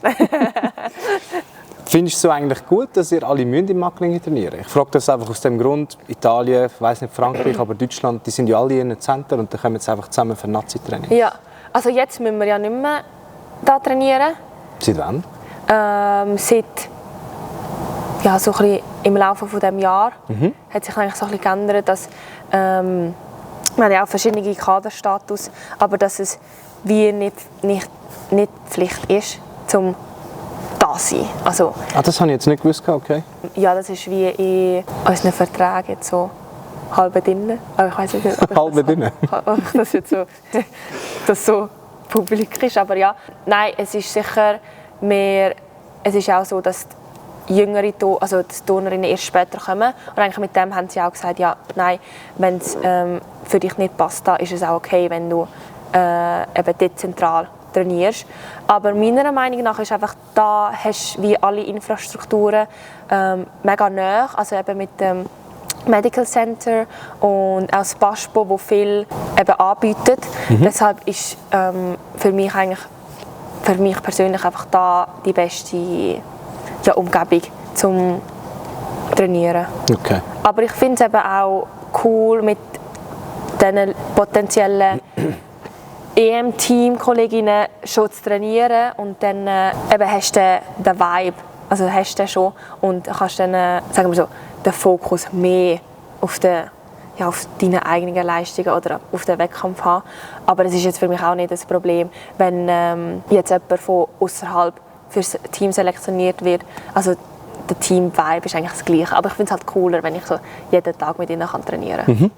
Jetzt während der letzten SMM habe ich eben mitbekommen, wie Anina Lili auf dem Schwebebalken angeführt hat. Und man sieht ja auch sonst, dass ihr auf den Socials viel miteinander unterwegs sind. Aber ich kann mir gleich vorstellen, auch wenn ihr befreundet seid, gibt es trotzdem einen Konkurrenzkampf zwischen euch. Wie ist das Verhältnis generell im Training und privat, wenn es zum Beispiel eben um Selektionierung und alles geht? Das verändert nichts. Also ich finde es eben sehr schön, dass das unsere Freundschaften gar nicht beeinflusst, weil meistens sind Selektionen eigentlich klar. Also es ist verständlich, wieso so selektioniert wurde ist und bei mir war es halt so gewesen, ich habe immer verstanden, wieso nicht und dann freue ich mich auch für sie, die im Team waren und ich habe gewusst, okay, nein, eben, ich habe die Punktzahl gemacht, ich bin auf der Liste jetzt so weit und es hätte keinen Sinn gemacht, jetzt mich ins Team zu nehmen. Also wir sind, glaube ich, ziemlich objektiv, wenn es um das geht, also über unsere Leistungen und was die anderen gemacht haben und deshalb ist das eigentlich gar kein Einfluss. Also auch nicht im Training merke ich selten, dass zum Beispiel vor der Selektion Wettkämpfe alle viel mehr so den Fokus auf sich selber haben und irgendwie zum Beispiel weniger rufen oder weniger unterstützen oder so. Gar nicht in dem Fall? Nein, okay. Gar nicht. Aber das ist schön. Ja. Eifersucht in dem Fall auch nie ein Thema? Oder vielleicht nicht ausgesprochen, aber merklich nicht, würdest du jetzt sagen? Nein, das sicher nicht. Okay, das ist schön. Ja. Hast du schon mal Teammitglieder gehabt, wo du gedacht hast, mit der würde ich gar nie privat befreundet sein? Ja, zum Teil schon, aber es ist dann für beide Parteien wie klar gewesen. Also es ist wie nicht so gewesen, sie hat etwas machen, ich aber so gar nicht. Also es ist wie klar gewesen und das ist auch völlig okay. Ist es denn dir aber nicht schwer gefallen, irgendwie das auf die Seite zu schieben und zu sagen, ich bleibe jetzt trotzdem produktiv fürs Training, auch wenn sie mir auf die Nerven geht oder was auch immer? Kannst du einfach sagen, die ist jetzt halt da, ich mache mein Ding und fertig? Ja, es ist auch nicht, dass sie mich nervt oder so. Es ist mir einfach so, ja, wir haben jetzt nicht, also ich habe mit anderen es besser, das ist klar so. Und nachher im Training sind wir Teammates und wenn ich ihr helfen kann, dann helfe ich ihr genauso gleich wie zum Beispiel also mit einer, wo ich jetzt enger befreundet bin. Deshalb spielt das gar keine Rolle. Gut, okay. Hat mich einfach wundern, weil ich glaube, ich könnte das nicht bei einer Arbeitsstelle mit einem zusammenarbeiten, wo ständig auf die Nerven geht. Ja. Das könnte ich gar nicht, aber du, ist jeder anders. Bekommst du immer wieder mit, dass jede Person im Team eine Rolle hat? Und was ist deine Rolle? Was würdest du sagen, was trägst du zum Team bei? Also sicher mal der Smile. Das habe ich jetzt schon von so vielen gehört. Ich glaube, mit deiner Energie steckst du Leute wirklich an. Ja, das haben wir auch schon ein paar gesagt. Und ich glaube, seit ich das weiss, probiere ich auch so ab und zu fast ein bisschen mehr. Also vorher war es wie natürlich gewesen, und jetzt weiss ich so ein bisschen mehr, was für einen Effekt das auf die anderen hat. Und nachher mache ich es auch gerne. Also vorher war es vielleicht manchmal so gewesen, ja, nein, oh mein Gott, alle sind so ein bisschen ernst, vielleicht muss ich auch oder so. Oder vielleicht übertreibe ich und alle haben das Gefühl, es ist zu viel. Und nein, aber seit ich das weiss, fühle ich mich auch viel wohler in der Halle und es tut mir gut, nachher, wenn es mir gut tut und wenn mir es gut geht und nachher ich andere auch anstecken kann, das ist halt schon auch cool. Ja, also, der René Plus hat mir so gesagt, ich habe Dani noch nie schlecht drauf gesehen. Das ist wirklich leid. Ist immer gut drauf, die lachen immer. Ja, das freut mich, aber ja, das stimmt auch nicht so ganz. Ja, jetzt klar, nicht, wo seht ihr jeden die Tag, nicht. ja. Ja. Nein, ich probiere sicher positiv so den Tag zu starten, aber ich weiss auch, dass ab und zu, dass ich es nicht schaffe. Ja, aber das ist auch menschlich. Du kannst ja nicht ständig ein Fake-Lachen drauf tun, nur damit. Ja. Oder? Bringt ja auch nicht viel. Die meisten von euch leben ja in einem Athletenhaus. Jetzt gerade schon Ja. viel, ja. Darf ich fragen, wie selbstständig ihr sein müsst? Also essen ja nicht, das könnt ihr ja vor 3 Mal am Tag. Ja. Aber waschen, putzen... Also Essen ist eigentlich auch, kannst du eigentlich selber wählen, ob du im Baspo oder im Bella Vista willst essen oder nicht. Also bei mir ist jetzt so der Fall, ich brauche jetzt nicht zum Morgen dort runterlaufen. Es ist für mich viel gemütlicher, einfach schnell ein Müsli bei mir im Zimmer. Aber wir haben, es ist etwa so aufgebaut wie eine grosse WG und nachher hast du ein eigenes Zimmer. Und außerhalb des Zimmers ist bei mir jetzt so das Lavabo und dort und die WCs auch. Und dort wird aber schon, glaube ich, noch 2-mal in der Woche oder so geputzt. Also haben wir nicht untereinander Ämtli, hey, du kommst jetzt zusammen mit Staubsaugen? Ja, dafür nein, nicht? das müssen wir zum Glück nicht machen. Also das eigene Zimmer putzt sich selber, aber ich bin auch so sehr dankbar, eben, dass, weil es ein Athletenhaus vom Baspo ist, dass sie auch noch eben so ein bisschen putzen und wir haben auch noch einen Hauswart, der wirklich sehr zuverlässig ist. Und deshalb würde ich schon sagen, habe ich weniger Sorgen, als wenn ich jetzt allein ganz eigenständig in einer WG oder so wohnen. Das heisst, in dem Fall dreckige Kleider Anzug, alle heimnehmen, waschen und dann wieder alle mitnehmen? Nein, wir haben hier eine Waschmaschine. Okay, gut. Und wir waschen immer selber. Ja, es ist viel praktischer als den ganzen Sack heimnehmen. Ich habe jetzt aber von Partnern gehört, dass sie das machen. Weil sie unter der Woche zu faul sind, nehmen sie das Zeug mit heim. Ja, weil auch in meiner ersten Gastfamilie musste ich das auch so machen, weil sie haben nicht wollen, dass ich meine Sachen mit ihnen wasche. Aber ja, das war kein Problem, aber das ist halt wirklich immer mit dem Zug. Vollen Swiss-Sack einfach mit Wäsche oder waschen und nachher daheim haben sie es müssen. Darf ich fragen, wieso dass sie das nicht wollen? Nur Ich weiss es nicht mehr genau, aber ich glaube, es war auch, ja, sie haben auch gesagt, ja, dann ist irgendwie im Monat zahlst du einfach ein bisschen mehr. Und für mich war es irgendwie zu kompliziert dann und nachher habe ich so. Okay, ja, ich muss es ja nicht verstehen, ist gut. Ja, aber das ist auch kein Problem. Also in der meisten Gastfamilien war es auch so gewesen. Wirklich? Ja. Ja, aber dann wird sich um dich kümmern, essen, was auch immer, und dann, nein, Kleider waschen kannst du selber. Also das ist etwas, was ich jetzt nicht gerade eingesehen habe. Ja, vielleicht musste ich es auch selber machen und hatte dann keine Lust drauf gehabt. Ich weiß es nicht mehr genau. Es ist halt ein bisschen zu lange her. Okay. Wollte ich eine Frage wegen wo in eurem Sport sehr oft vorkommt, sind Verletzungen. Ernsthafte Verletzungen oder leichte, die man ständig mit sich herumträgt. Ich habe jetzt eben von den Leuten mitbekommen, du hast nie glücklicherweise eine sehr schwere Verletzung gehabt oder etwas, das lange angehalten hat. Und trotzdem würde ich gerne wissen, wie euer Trainerstab mit dem umgeht. Jetzt, vorher, weißt du, ob man euch genug Zeit gibt für die Reha, um sich zu erholen und auch individuell auf eure Bedürfnisse eingeht. Ja. Ich kann dir auch nachher, wenn du willst, gerne sagen, wieso, dass ich dir die Frage stelle. Also ich hatte wirklich gar kein Problem gehabt, dann zumal irgendwie, wo es darum ging, wegen fehlender Unterstützung oder so. Alle meine Verletzungen waren noch eigentlich im vorherigen Trainerstab gewesen. Und die Reas habe ich hier in Macklingen gemacht. Und ja, ich glaube, also sie haben mir sicher immer genug Zeit gegeben, aber es ist auch, weil ich habe halt sehr selbstständig gewusst, was ich machen muss, wie viel Zeit ich brauche. Und ich habe auch sehr selbstständig so ein bisschen in der Halle wieder angefangen, eben, was geht, weil ich das einfach mit dem Physio mehr abgesprochen habe. Und ich glaube, sie haben mir wie auch vertraut, oder auch gesehen, dass ich einfach Schritt für Schritt mache und sie wie nicht haben müssen jetzt irgendwie ein Programm geben, obwohl sie nicht ganz wissen, wo ich so stehe.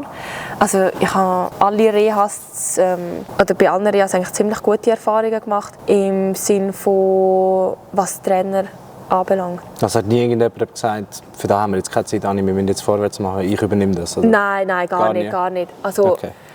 Ich weiss auch, also eine Verletzungspause, die ich machen musste, war gerade nach der EM 2019, weil ich dort so eine Knochenhautentzündung am Schienbein und gleichzeitig auch so ein Bandscheibenproblem. Und dann haben sie wirklich gesagt, ja, nimm dir jetzt deine Zeit, machst das, was du brauchst, schaust bei der Physio. Und dann habe ich wöchentlich irgendwie ein Programm bekommen. Und dann ist ja auch ETF im Sommer und es war eigentlich cool, dass ich ein paar turnen konnte, weil es ist auch gegangen mit dem Rücken und ja, das haben wir dann auch gemacht. Ich konnte auch eigentlich schön eine schwierigere Übung turnen seit der EM. Seit der EM. Und ja, es war gar kein Stress. Also wirklich, ja, das hatte ich also wirklich gar kein Problem gehabt. Dann haben wir Zeit gelassen und haben gesehen, cool, kommst wieder ein bisschen, schaust einfach Ding. Und ich habe mit dem Physio abgemacht, wie viele Sprünge ich mache. Deshalb war das ja, wirklich nicht das Problem gewesen. Gut. Wie intensiv werdet ihr mental gestärkt und geschult? Im Sinne von Selbstmanipulation, Meditation, Affirmation, Visualisierung der Ziele und so weiter. Habt ihr da jemanden, der sich speziell um das kümmert, der euch mental coacht? Haben ja, so etwas? Also im Team haben wir jetzt wie nicht wie ein Teamcoach, wo wir irgendwie regelmäßige, sagen wir so, Sitzungen haben oder so. Aber ich habe halt während der Verletzungen oft auch, also sagen wir, psychologische Unterstützung. Ja.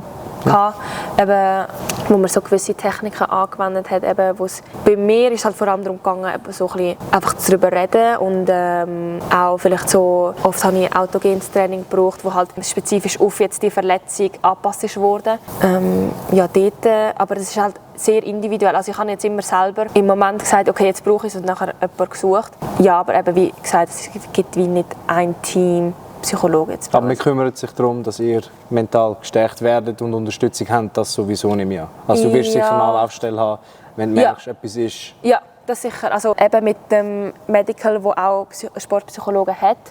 Aber bei mir war es so, dass ich dann irgendwann gefunden, also mir war es lieber, dass jemand außerhalb zu finden. Ja. Dann habe ich es schon selber suchen. Ja, aber es ist auch, also ist für mich jetzt kein Problem und auch normal. In dem Fall, egal was für psychische Probleme du solltest haben, klein, gross, du machst mir auch den Eindruck, wie du jetzt redest, du merkst selber, wenn etwas nicht gut ist. Ja. Es gibt ja ein paar, die haben nur Gefühl auf das und irgendwann klebt es einfach. Ja, genau. Die meisten kleinsten Probleme kann ich auch selber beheben. Einfach durch Selbstreflexion, die halt vielleicht ein bisschen intensiver ist als zum Beispiel das Alltägliche. Weil ich habe gemerkt, am Schluss habe ich gewusst, was der Psychologe jetzt wird sagen, was es eigentlich wirklich geht. Und ich kann so wie ohne seine Hilfe das anwenden. Ja. Aber eben manchmal ist es zum Beispiel vor dieser EM-Vorbereitung oder während der EM-Vorbereitung ist es ziemlich schwierig gewesen, weil ich ja noch die Weltcups vorher hatte und nachher habe ich schon gemerkt, wie nach der Quali wirklich so ein Loch ist gekommen, auch mental, dass ich müde war von den Wettkämpfen. Ja, dann habe ich auch eine Psychologin, wo ich einfach schnell schreiben kann und dann schauen wir, was wir machen können. Und das ist dort, ich weiss, das war ziemlich spontan, aber ich hatte dann eine Sitzung mit ihr gehabt und nachher haben wir gerade Durchgang gehabt und das war der Beste in dieser ganzen Vorbereitung. Also, also habe ich so auch die Unterstützung, also wenn ich sie brauche. Aber in meinem Fall ist es so, dass ich nicht regelmäßig jetzt in die Sportpsychologie gegangen. Du hast Selbstreflexion jetzt schon ein paar Mal angesprochen. Wird euch das beigebracht, Selbstreflexion, und jetzt nicht nur mental, sondern auch im Training? Weil es gibt auch viele, die, ich mache das, was der Trainer sagt. Ja. Wird euch das beigebracht, auch selbstständig denken und mal selber überlegen, wo liegt eigentlich der Fehler jetzt, was kann ich besser machen in dem Moment, und anstatt sich alles sagen lassen? Ja, ich glaube nicht so aktiv, aber man merkt sicher weniger, dass es ist jetzt bei uns im Training nicht der Fall, eben, dass nach jedem Versuch gesagt wird, okay, das ist jetzt mehr das, sondern eben, man wird viel mehr in Ruhe gelassen und erst nach 2-3 Versuchen wird so ein bisschen gesagt, hey, schau, ich habe gemerkt, das ist vielleicht das oder das ist vielleicht das. Ich merke auch, zum Teil, ich mache das selber fast lieber, anstatt jetzt vom Trainer noch Inputs zu bekommen. Eben, wenn ich spüre, okay, irgendetwas ist off, also passt nicht, was ist es genau? Also ich tue ab und zu fast lieber so trainieren, anstatt eben, dass ich jetzt immer von außen irgendetwas, irgendwie Infos oder so bekomme. Aber ich glaube, eben so wird es uns so ein bisschen indirekt beigebracht. Ich glaube, bei mir ist es eben oft auch von Eigenengagement so ein bisschen. Eigenverantwortung. Eigenverantwortung, dass ich eben auch wie mehr will verstehen, was ich genau mache. Also ich merke schon, im RLZ war es mehr so, ich höre das, was der Trainer sagt, und nachher, eben, wenn es geht, kann ich mir das schon merken, aber es ist wie nicht wirklich verstanden, und auch mit so, zum Beispiel jetzt meinem Körperbau oder mit ihrem Körperbau, das ist nicht das Gleiche. Also wir zum Beispiel die Sachen nicht gleich machen können. Aber so diese Arbeit habe ich in den letzten 2-3 Jahren sehr viel machen. Ich weiß nicht, wieso erst jetzt, aber... Wie alt bist 21. Wie alt bist du vor 3-4 Jahren? So 18, 19. Wachst du, reifst und dann wird Ja. dir auch anders bewusst. Ja. Ich glaube, sicher auch mit dem zu tun, oder? Ja, aber es ist eben, ich finde es ein bisschen schade, eben, es ist erst jetzt so ein bisschen gekommen. Warte nur, wie viel noch mehr du dich entwickeln wirst. Glaub mir, dann schaust du das jetzt an und denkst, wieso nicht schon früher? Ja, klar, aber zum Beispiel, jetzt bin ich auch schon 7 Jahre da und es ist so, jetzt checkst du also jetzt fängst du erst an zu checken. Was hast du denn in den ersten paar Jahren gemacht? Ja, ich weiss, was du meinst, Ja. aber glaub mir, du wirst ein paar Jahre zurückschauen und nur eine Stunde dir. Gibt es irgendetwas, wo du dir mehr Unterstützung würdest wünschen? Irgendeinen Aspekt, den du oben hast? Etwas, was dir fehlt? Ja, schwierig zu sagen. Jetzt, vor allem zur Zeit ist gerade sehr viel wie passiert. Eben, wir haben ja auch ein paar Trainerwechsel gehabt und es ist ziemlich nachher schwierig. drauf zu Ja, aber es hat sich eigentlich jetzt alles so entwickelt, dass ich mich sehr wohl da oben fühle und ich weiß halt, wie wenn irgendetwas wäre, wo mir fehlt, weiß ich so ein bisschen, wo meine Anlaufstellen wären oder wenn ich Probleme hätte. Und deshalb, jetzt konkret könnte ich wie nichts sagen. Eben mit den Physios finde ich wirklich sehr, sehr angenehm. Ja, mit den Trainern und alles so zusammen. Eben, wir haben ja auch ein paar, die nicht da trainieren. Und das ist eben wie viel mehr jetzt klar. Und eben so mit einfach nur schon dieser Klarheit kann ich viel so beruhigter trainieren und mich auf mein Zeug konzentrieren. Ein entspannteres Umfeld. Ja, genau. Selbstreflexion vorher, Stärken, Schwächen etc. Was sind deine Stärken und Schwächen? Weil es klingt so, als würdest du dich sehr mit dir selber auseinandersetzen. Ich glaube, meine Schwächen sind eben zum Teil, dass ich zu lange in diesen Problemen oder sozusagen eben zum Beispiel, wenn ein Wettkampf schlecht gelaufen ist, dass ich mich zu emotional fast über das aufrege. Deshalb habe ich vorher eben auch aufregen gesagt, eben, dass es ist zum Teil wirklich so übertrieben, dass es eben, dass ich so in die fast Negativspirale hineingehe. Ja, nein, das ist scheiße gewesen. Und nachher ist das auch und nachher das nächste auch und alles schießt mir an, keinen Bock. Bis so dann Zeug. wieder der Punkt kommt, wo du gesagt hast, wo du fangen kannst. Genau. Also, Und die Stärke? ich glaube, Es dass rauskommen, ich oder? mich kann fangen und eben, es macht wirklich so. Und dann habe ich weiss nicht wie, aber dann ist eben die Motivation da und dann kann mich fast nicht stoppen. Und es ist wirklich so, ich habe so Lust und ich freue mich einfach und nachher ist es wirklich so, ich will auch, zum Beispiel, wenn auf dem Plan stand 3 Mal, dann mache ich es einfach 4 oder 5 Mal und das ist einfach so, ja, der Ehrgeiz, das ist wie so ein Switch. Das ist, ja. Aber Respekt, das ist eine geile Eigenschaft, dass du das selber kannst, ohne dass dir irgendjemand einen Anstrich gibt, um zu sagen, Anni, jetzt steh auf, oder? Ja, das schon, aber eben zum Beispiel, manchmal würde es vielleicht schneller gehen. Wenn zum Beispiel jemand würde sagen, ey, Aber würdest du es dann verstehen? Weil, weißt du, so wie du jetzt erklärst, du gehst, du regst dich auf, verstehst, wieso du gefallen bist und stehst Ja, auf. ja. Wenn ein anderer dir die Arbeit wegnehmen würde, würdest du vielleicht viel weniger Erkenntnisse über dich bekommen, was ja auch schade wäre. ja, das stimmt. Und vielleicht wäre es auch so, dass das dazu beiträgt, dass wenn es zu früh ist, dass es wie so, ja jetzt, das bringt mir jetzt nichts und dass es einfach so weitergeht. Ja, ich weiß nicht. Aber mir ist schon aufgefallen, dass ich zum Teil sehr emotional auf so Events und so reagiere, dass das mich auch eben sehr beeinflusst. Und so ein bisschen, dann habe ich überall Schmerzen und fühle mich nicht gut. Und ja, Tut sich bei dir psychisch so auf den Körper auswirken? ich würde sagen beides. Im Fall. Wirklich? Ja, okay. Also geht es relativ schnell, bis du es dann auch physisch spürst? Ja, also ich merke auch, dass ich wie nicht so fit bin. Aber es spielt auch eine Rolle, dass ich dann, wie zum Beispiel, ich tue mich nicht so gut aufs Training vorbereiten.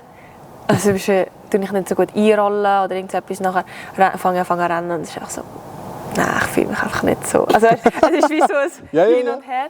Und bei mir ist auch extrem, wenn ich ein bisschen Schmerzen habe, dann ist meine Laune wirklich gerade schlecht. Bist du dann aber so eine, die in dem Moment auch die Leute anfaucht? So, lass mich jetzt in Ruhe, ich habe jetzt keine Zeit. Oder kannst du dich in dem Moment auch kontrollieren und ist gut, schau, es geht jetzt gerade nicht? Und Ja, ab und zu so. Ich glaube, meine Teamkolleginnen merken auch sehr schnell, eben, wenn es jetzt ein schlechter Tag ist. Eben, ich glaube, eben an mir merkt man es vielleicht ein bisschen mehr, eben, wenn ich die ganze Zeit lache. Nachher einen Tag nicht, ist es so, okay, wir lassen sie jetzt. Also sie wissen auch, dass sie mich sollten lassen, eben, sonst ist es zu viel. Okay, gut.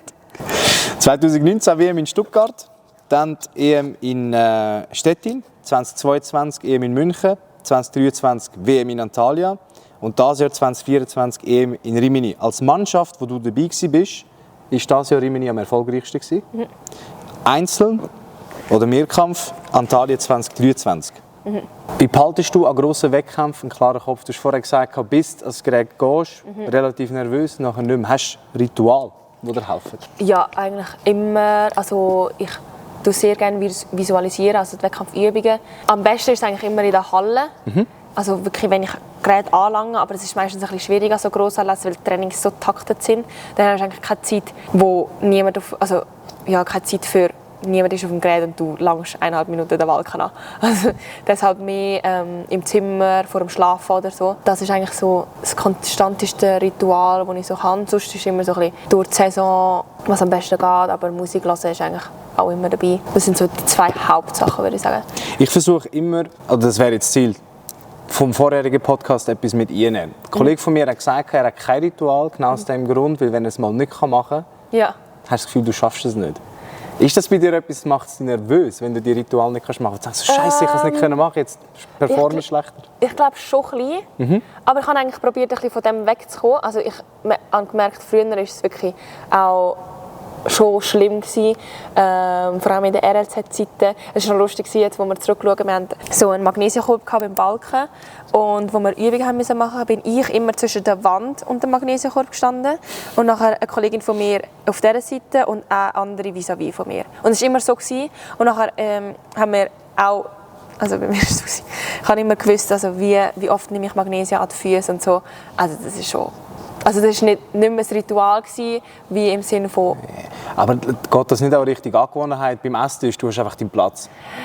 Ja...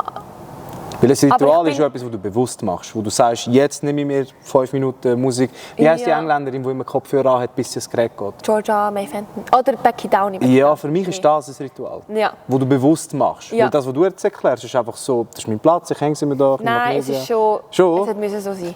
Und es ist auch bewusst so, ich gehe nicht her. Nachher war es so, wenn ich jetzt ein paar Mal mehr Magnesium nehme, dann... Wirklich so schlimm? Das ist schon so ein Zwang? Ja, fast. Okay. Schon ein bisschen. Hätte ich jetzt nicht erwartet. Es war, glaube ich, schon auch so ein bisschen Angewohnheit gewesen, aber es war auch so ein bisschen Unsicherheit gewesen, wenn es nicht so ist abgelaufen. Also wenn ich zum Beispiel nicht daran gedacht habe und zum Beispiel vergessen habe und nachher war es so, ich habe das jetzt nicht so gemacht. Und dann gehe ich am Balkon. Okay, wir schauen mal, was wird. Aber nur dort oder bei allen Geräten etwas? Vor allem Barra und Balken. Am Barra musste ich auch immer zuerst das eine Stößchen, nachher das andere. Und nachher das eine Leder, nachher das andere. Und nicht anders. Und auch, also ja. Also mit dem Spritzer, also mit dem Ledermachen ist, glaube ich, mehr, das ist mehr so Angewohnheit gewesen. Aber ich habe gemerkt, dass ich bewusst so Sachen mache. Und habe auch Angst gehabt, dass es nicht klappt, wenn ich es nicht mache. Ja. Deshalb wollte ich wie ein bisschen von dem wegkommen. Aber eben halt Musik hören entspannt mich halt. Kann ich auch immer machen. Also es ist auch unterschiedliche Musik, wie ich mich gerade fühle. Also es kann auch sein, dass ich so ganz ruhige Musik höre, also vor dem Wettkampf oder etwas, das mich so aufpustet eigentlich. Und visualisieren, ja, hilft mir schon, so ein bisschen Vertrauen zu gewinnen. Was los ist, wenn ich fragen darf? Klar, du hast gesagt, verschiedenes Zeug, aber... Also, von klassisch bis Techno, oder? Ja, fast eigentlich von klassisch bis Deutschrap. Wirklich? Ja. So Kollegen anpumpen, bevor du am Balken gehst. Geil. Aber das ist eben tagesabhängig. Ja. Und auch während dem Wettkampf, so gerade vorher, kann ich es glaube auch nicht, weil ich habe es jetzt noch nie probiert, aber ich habe das Gefühl, es wird mich zu fest aus dem Wettkampfmodus so fast ein bisschen rausziehen, weil ich ab und zu, also bei Musik, da bin ich wirklich in einer anderen Welt. Ich kann dann voll nur auf den Rhythmus und den Beat und so hören. Und ich habe es jetzt noch nie probiert, weil ich so ein bisschen Angst habe, dass es mich zu fest rauszieht. Ja. Und im Wettkampf bin ich mehr wirklich da im Moment. EM. Ich habe ehrlich gesagt, wegen der EM in München, erstaunlicherweise, bin ich gefühlt auf die 20. Seite auf Google, nichts Brauchbares über das Frauenteam finden. Über das Männerteam war pumpenvoll. Wie gehst du persönlich damit um, dass ihr an der EM 22 in München, wo die Quali wirklich nicht gelaufen ist, wie sie jetzt sollen, und dieses Jahr in Rimini leider ohne Lena, die ja auch gut Punkte hätte machen können, dass ihr euch nicht habt unter Beweis stellen konnten. Weil, ich frage dich das, weil in Rimini haben wir uns ja getroffen. Ja. Und dann hat die Herzig gefragt, wie es war. Ich habe gesagt, sie ist gut. Und dann ist mir ein Moment genommen und ich habe gesagt, ich bin eigentlich überhaupt nicht zufrieden. Ja. Also jetzt zurück zu der EM in München. Dort war es schon sehr schwierig, das Ganze so ein bisschen zu verarbeiten, zu verstehen, wieso genau so viele Fehler und alles passiert sind. Ja. Ich glaube, dort ist einfach wirklich darum gegangen, um das abhaken, weil das ist eben entspricht eigentlich nicht dem, was wir im Training gemacht haben und eben, was wir eigentlich können. Ja, und es kann halt schon sein, dass einfach alles an diesem Tag schlecht geht und ich habe es eigentlich so ein bisschen probiert.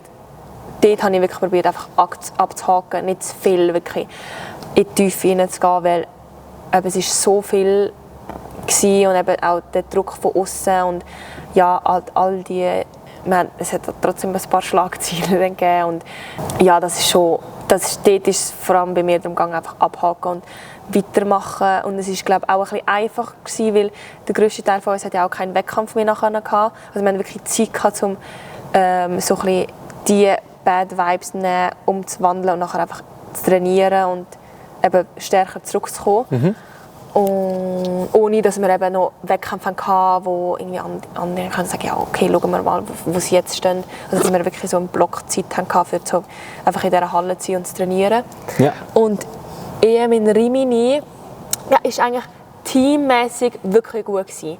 Ich glaube, ich habe mehr so ein bisschen überlegt, weil halt persönlich ist es für mich nicht sehr befriedigend gewesen, weil ich hatte jetzt keinen Sturz, also wie nicht so ein Fehler, den alle verstanden haben, aber es war so ein bisschen blöde, wie eine Sprungserie, die nicht zählt, wo nachher wirklich 8 bis 9 Zehntel Verlust, also Abzug hatte. Ja. Oder Defizit von meinem normalen Programm.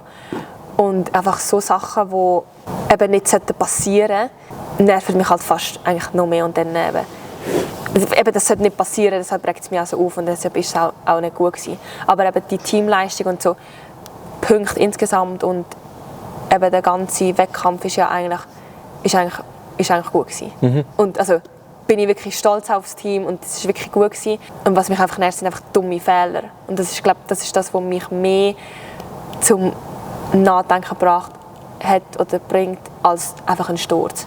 Und weil ein Sturz kann passieren, aber das, was du gemacht hast, denkst du, das hätte ich vermeiden müssen? Genau, genau. Verstehe ich.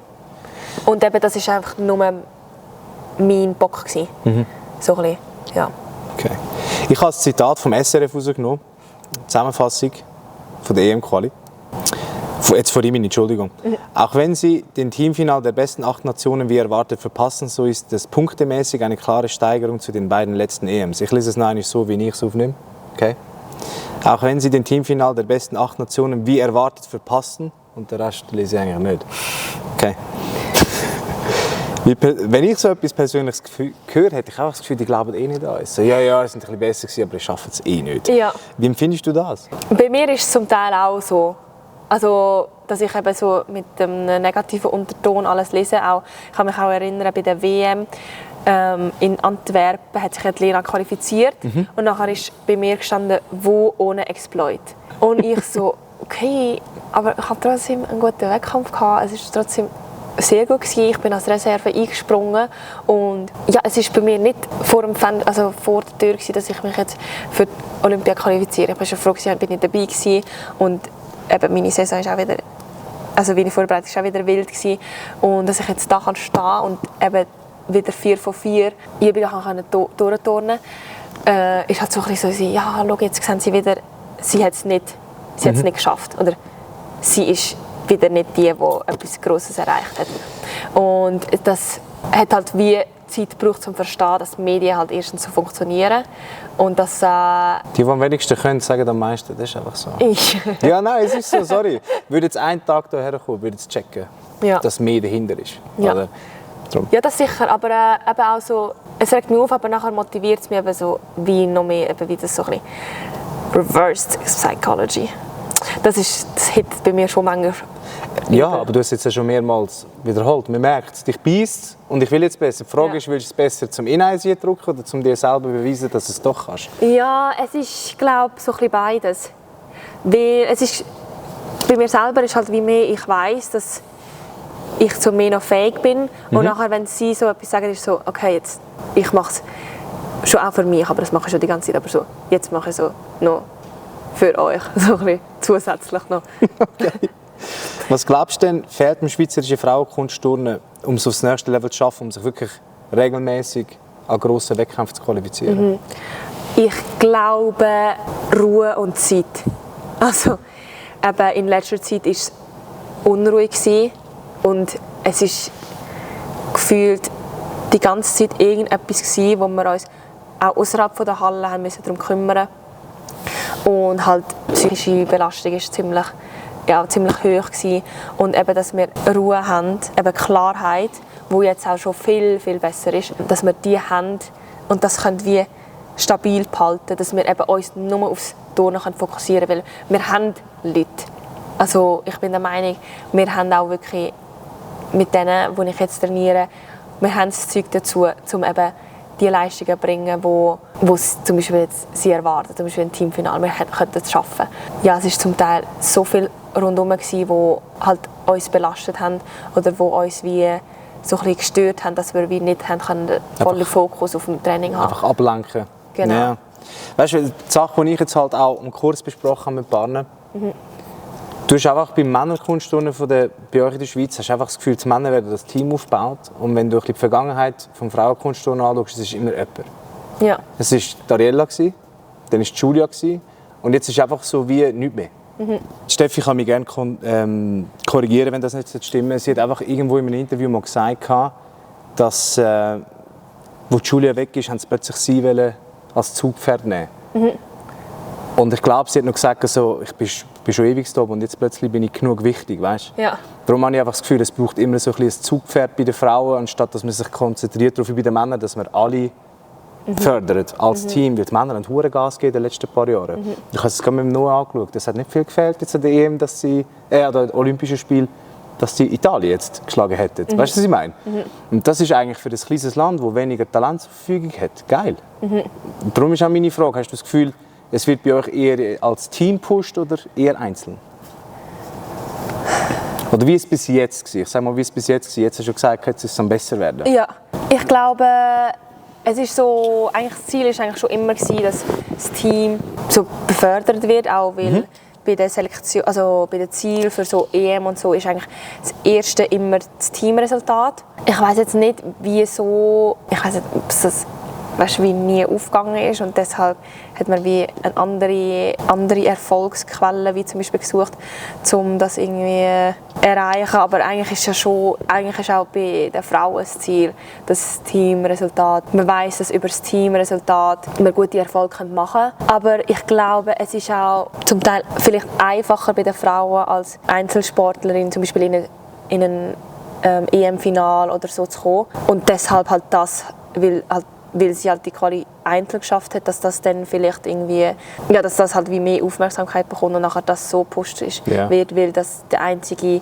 Final ist, was war. Aber hast du nicht das Gefühl, dass etwas entsteht, wie ja, die anderen sind jetzt egal, wir kümmern uns jetzt um sie, weil sie bringt den Erfolg? Hast du nicht das Gefühl, dass das auch passieren könnte? Nein, ich glaube zurzeit gerade nicht. Also es ist ab und zu schon ein bisschen so in der Vergangenheit. Aber ich glaube, ich habe das Gefühl, es ist ein bisschen natürlich, dass wenn jemand halt so ein bisschen Erfolg bringt, dass man so ihre Stimme, sagen wir so, auch mehr zählt und nachher so sich das halt auch ein bisschen auswirkt auf so ein bisschen das Training und so. Aber ja, ich hoffe es nicht.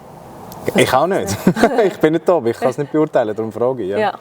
Jetzt gibt es weniger schöne Momente in der Seite des Kunstturnen. Ich würde dir gerne direkte, wahrscheinlich unangenehme Fragen diesbezüglich stellen. Und ich wiederhole das, was ich am Anfang gesagt habe. Du antwortest nur, wie du für richtig haltest. Und nur so viel, wie du möchtest sagen. Wir hören im Kunstturnen immer wieder über Essstörungen, also nicht nur im Kunstturnen, sondern auch in anderen Sportarten, die oft durch psychische Sachen entstehen und dann sich körperlich auswirken. Hast du persönlich das Gefühl, dass die körperliche Beurteilung im Schweizer Kunstturnen noch sehr präsent ist bei euch in Macklingen? Klar, du kannst nicht für alle reden, aber ist es noch so etwas wie, du kennst Horrorgeschichten, ich muss es nicht sagen, du musst auf die Waage stehen, du musst abnehmen, du bist zu dick, du bist zu dünn. Hat sich das geändert? Ja, das sicher. Wir hatten eine gewisse Phase, wo wir regelmäßig Körper und Gewicht haben müssen abnehmen mussten. Es war eigentlich wie nicht der Sinn dahinter, um eben nur aufs Gewicht zu gehen, im Sinne von Fettmessungen machen oder so etwas. Es ist halt, so wie ich es verstanden habe, auch mehr darum gegangen, einfach zum Daten zu haben, zum zu schauen, wie die Entwicklung ist. Aber es ist halt so ein bisschen von den Trainern auch anders genutzt worden. Also ich habe auch schon bei anderen Turnerinnen schon gehört, dass das zum Teil eben für sie belastend war, um das zu machen. Ich kann von Glück sprechen, dass ich nie das Problem hatte. Also ich habe ab und zu schon ein paar Kommentare wie gehört, aber irgendwie ist das. Darf ich fragen, was für Kommentare? Einfach so, ich weiss nicht mehr genau, was gesagt wurde, aber einfach so, ja, du bist auch ein bisschen zu schwer oder irgendwie ist gerade ein bisschen zu viel. Aber das ist bei mir rein und raus. Ich frage mich einfach, was ist schwer? Weißt du, was ich meine? Ja. Das ist mir einfach, ab wann ist ein Kind so dick oder ein Jugendlicher, dass du sagst, du bist schwer? Also weißt du, es ist kein Kind, das aussieht wie so ein McDonalds-Kind, das nur rumrollt. Weißt du, was ich meine? Ja. Aber ich glaube, vielleicht war es ein Tag, ich kann mich eben nicht mehr daran erinnern, aber ein Tag, wo ich irgendwie nicht ewig geschafft habe oder irgendwie es irgendwie schwer war oder ich weiss nicht mehr genau. Ich weiss nicht mehr genau. So Zeug affectet mich auch nicht. Okay. Also, ich finde es nicht Witz, der klappt mal etwas nicht. Vielleicht bist du müde oder was auch immer. Ja. Anni, ich glaube, du bist schwer. So, Alter, es klappt heute halt einfach nicht. Ja. Die letzten Tage hat es ja geklappt. Weißt? Ja, ich verstehe Kommentare eigentlich auch nicht. Bei mir ist manchmal, also was ich halt immer sage, es ist halt sicher wichtig, dass du eben zu deinem Körper schaust und eben, wenn es jetzt zum Beispiel eine Phase ist, wo du halt, oder wo man auch sieht, dass man eben zugenommen hat, das ist ja auch normal. Aber man muss halt selber wissen, wie viel, also weißt, wie viel ist okay. Du musst auch selber einfach wissen, wo ist so meine Grenze. Es gibt ja auch so wie ein optimales Wettkampfgewicht. Wie im Kampfsport. So, Anni, das Gewicht solltest du erreicht haben. Also ja, das gibt's. Also bei den Männern habe ich schon mit Partnern geredet, das ist wie so Gang und Gäbe. Wirklich? Ja. So ein bisschen, das habe ich nicht gewusst. Das habe ich eben auch nicht gewusst.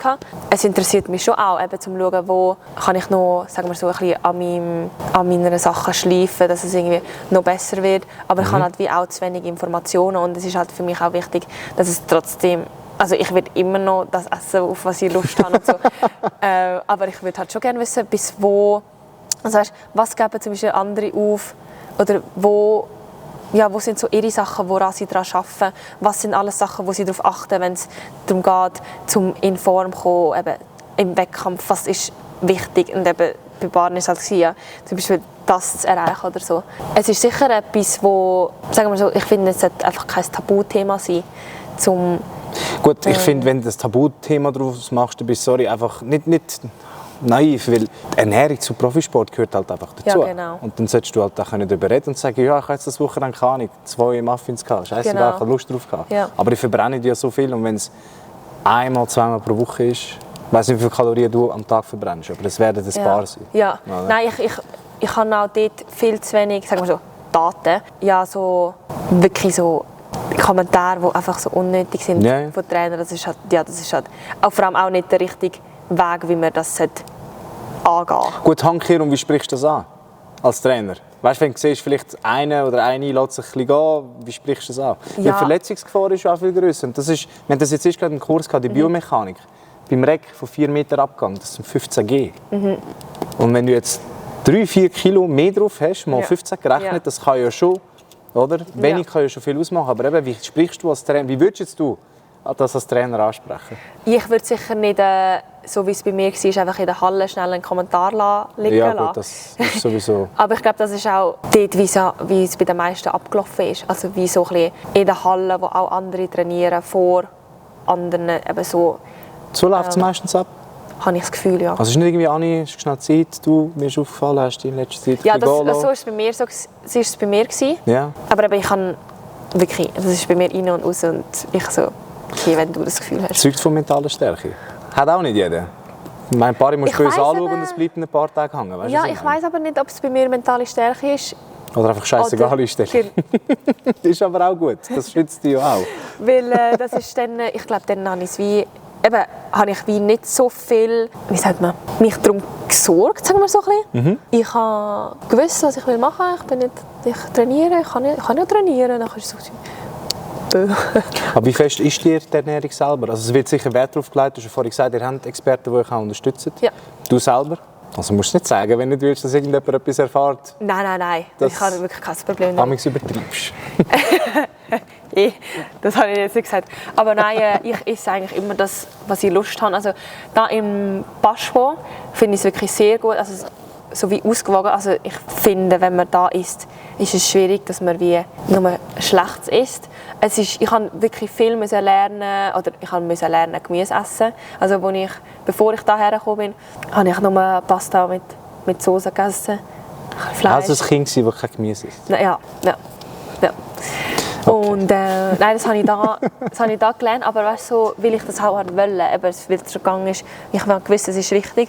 Ich bin trotzdem, also wir haben das Ritual gehabt, wir sind trotzdem früher jeden Freitag, nachdem meine Eltern haben am Freitagabend immer Holddienst gehabt und nachdem wir die anderen abgeladen haben, sind wir immer noch in Burger King gegangen im Baden. Ja, aber eben noch eines, du isst die ganze Woche gesund. Ja. Wegen einmal. Weißt du, was ich meine? Ja. Wäre das etwas, was du sagst, jeden Tag? Okay, aber einmal. Nein, und das ist für mich auch, also ich esse gerne. Ich achte sicher drauf, aber es ist trotzdem, die Balance muss sein und eben wenn ich jetzt zum Beispiel am Abend noch irgendwie etwas Süßes will essen, das ist für mich eben nicht das Problem jetzt, oder ich fühle mich dann nicht schlecht und dann habe ich das Gefühl, oh mein Gott, ich muss den morgen irgendwie noch mehr machen oder so. Also, aber es ist dann ja auch im Verhältnis, ob jetzt Bargummibärli ist oder die ganze Packung. Ja. Oder das hat dann aber auch wieder mit Disziplin zu tun, dass du sagst, okay, jetzt langt es. Ja, es gibt so Tage. Und du, eben, solange du das selber im Griff hast, ist das überhaupt kein Problem. Ich finde, du solltest essen, was du willst, aber du hast das Grundkenntnis von gesunder Ernährung. Ja, genau, das Grundkenntnis habe ich, aber ich glaube, es wäre für mich, ich will nicht, dass es eigentlich so weit kommt, dass ich irgendwie wirklich einen Essensplan muss haben. Also es ist bei mir mega wichtig, wenn es um Ernährung geht, dass ich trotzdem noch das essen kann, was ich will. Und es ist einfach klar immer so Gemüse, Fleisch und irgendwie noch Kohlenhydrate. Also dass mein Teller so aussieht und nachher esse ich halt das, auf was ich halt mehr Lust habe. Aber ich glaube, so ein Essensplan wäre jetzt für mich schon auch eine Belastung. Also es wäre nicht eine Erleichterung, wenn ich wüsste, Du bist einfach eingegangen und hast sofort ein schlechtes Gewissen, wenn etwas anderes ist. Ja, und ich glaube, ich esse gerne.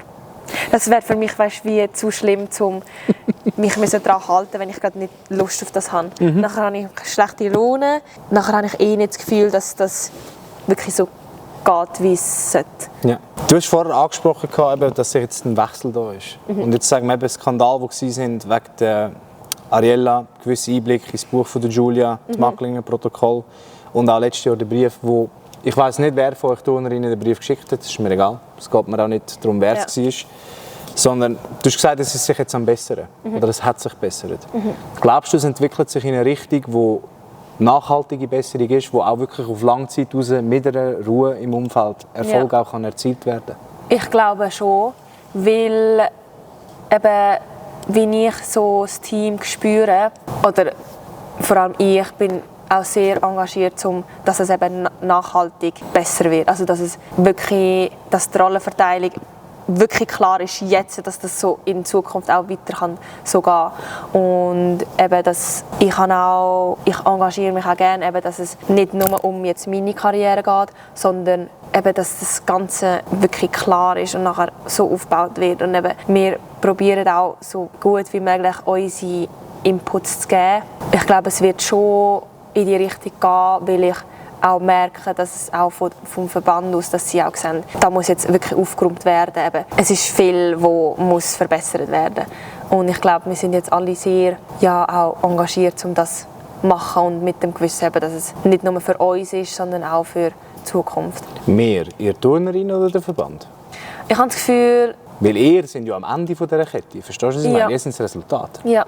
Das müsste ja am Verband vor euch theoretisch bewusst werden. Ich glaube, es sind sicher beide. Also, der Verband hat sicher viel mehr zu tun als jetzt wir. Aber ja, es ist mir schon wichtig, dass es eben weiterhin so ruhig kann bleiben. Weil ja, es ist es ist schon genug passiert, also es reicht. Und ich habe jetzt auch das Gefühl, dass zum Beispiel wir jetzt eben auch eine gewisse Stimme bekommen haben. Ja, ich würde auch die halt gerne brauchen, um das besser zu machen. Würde ja auch nicht bringen, den ganzen Stress für nichts, oder? Ja. Werdet ihr überhaupt geschult, wenn jetzt so etwas passiert wie ein Skandal, irgendetwas in der Rhythmischen bei euch? Werdet ihr auf das geschult, wie mit dem umgehen und wie merkt man, dass etwas passiert ist in der Halle? Merkt ihr das selber? Ist bei euch die Stimmung anders? Nehmt euch das mit? So ein bisschen beides. Also, wir haben sicher vor allem vom letzten halt viel mitbekommen, halt mit dem Trainerteam, das halt aktuell da war. Jetzt von den Sachen, die passiert sind, wo so ein bisschen, vor allem so Ariella, habe ich halt wie gar nichts mitbekommen.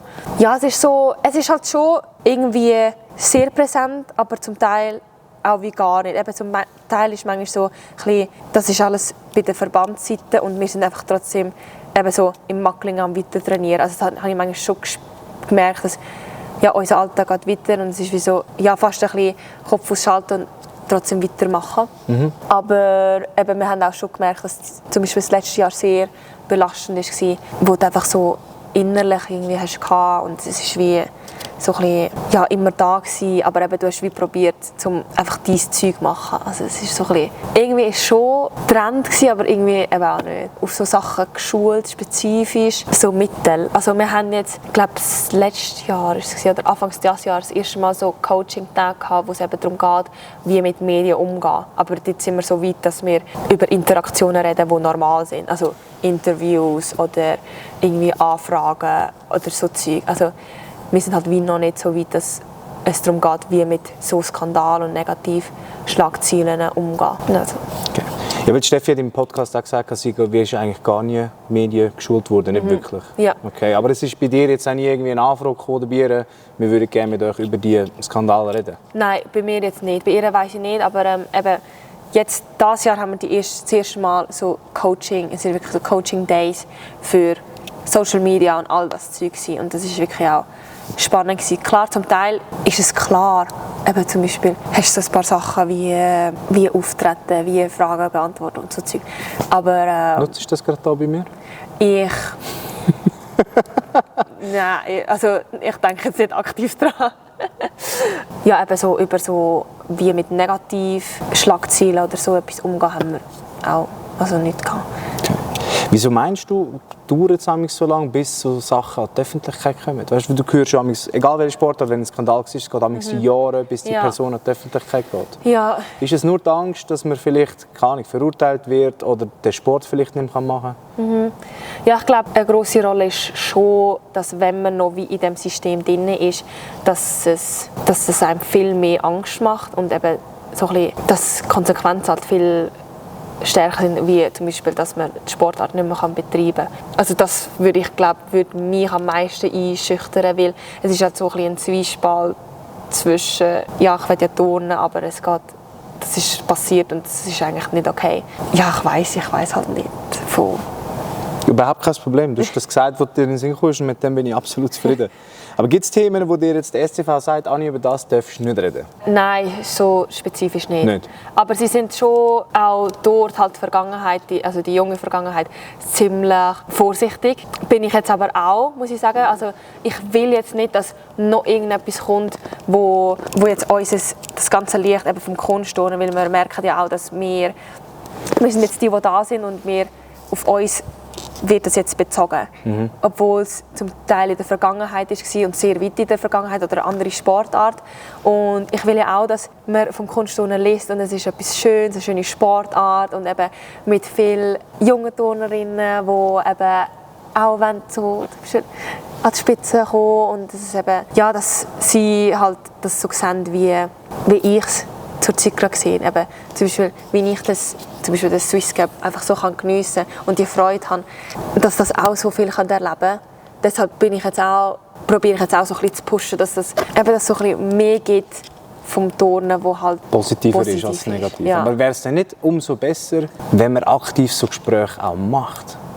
Weißt du, wo jetzt zum Beispiel du kannst sagen, ja, es ist Scheiße passiert, ist klar, aber das sind die schönen Aspekte und nicht jeder Trainer, wer auch immer ist. So, weil, ich merke es bei uns und aus auf den untersten Niveaus, es gibt einfach so viele Trainer, die immer noch in dem alten System gefangen sind, weißt, wo die Kinder einfach sie müssen spulen, sie nichts sagen.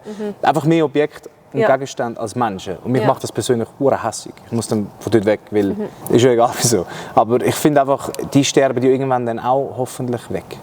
So gemein wie es tönt. Aber ich denke, solange das Denken noch irgendwie rum ist, kommst du auch nicht weiter. Weil es wird dann immer irgendjemand geben, der das so wird benutzen.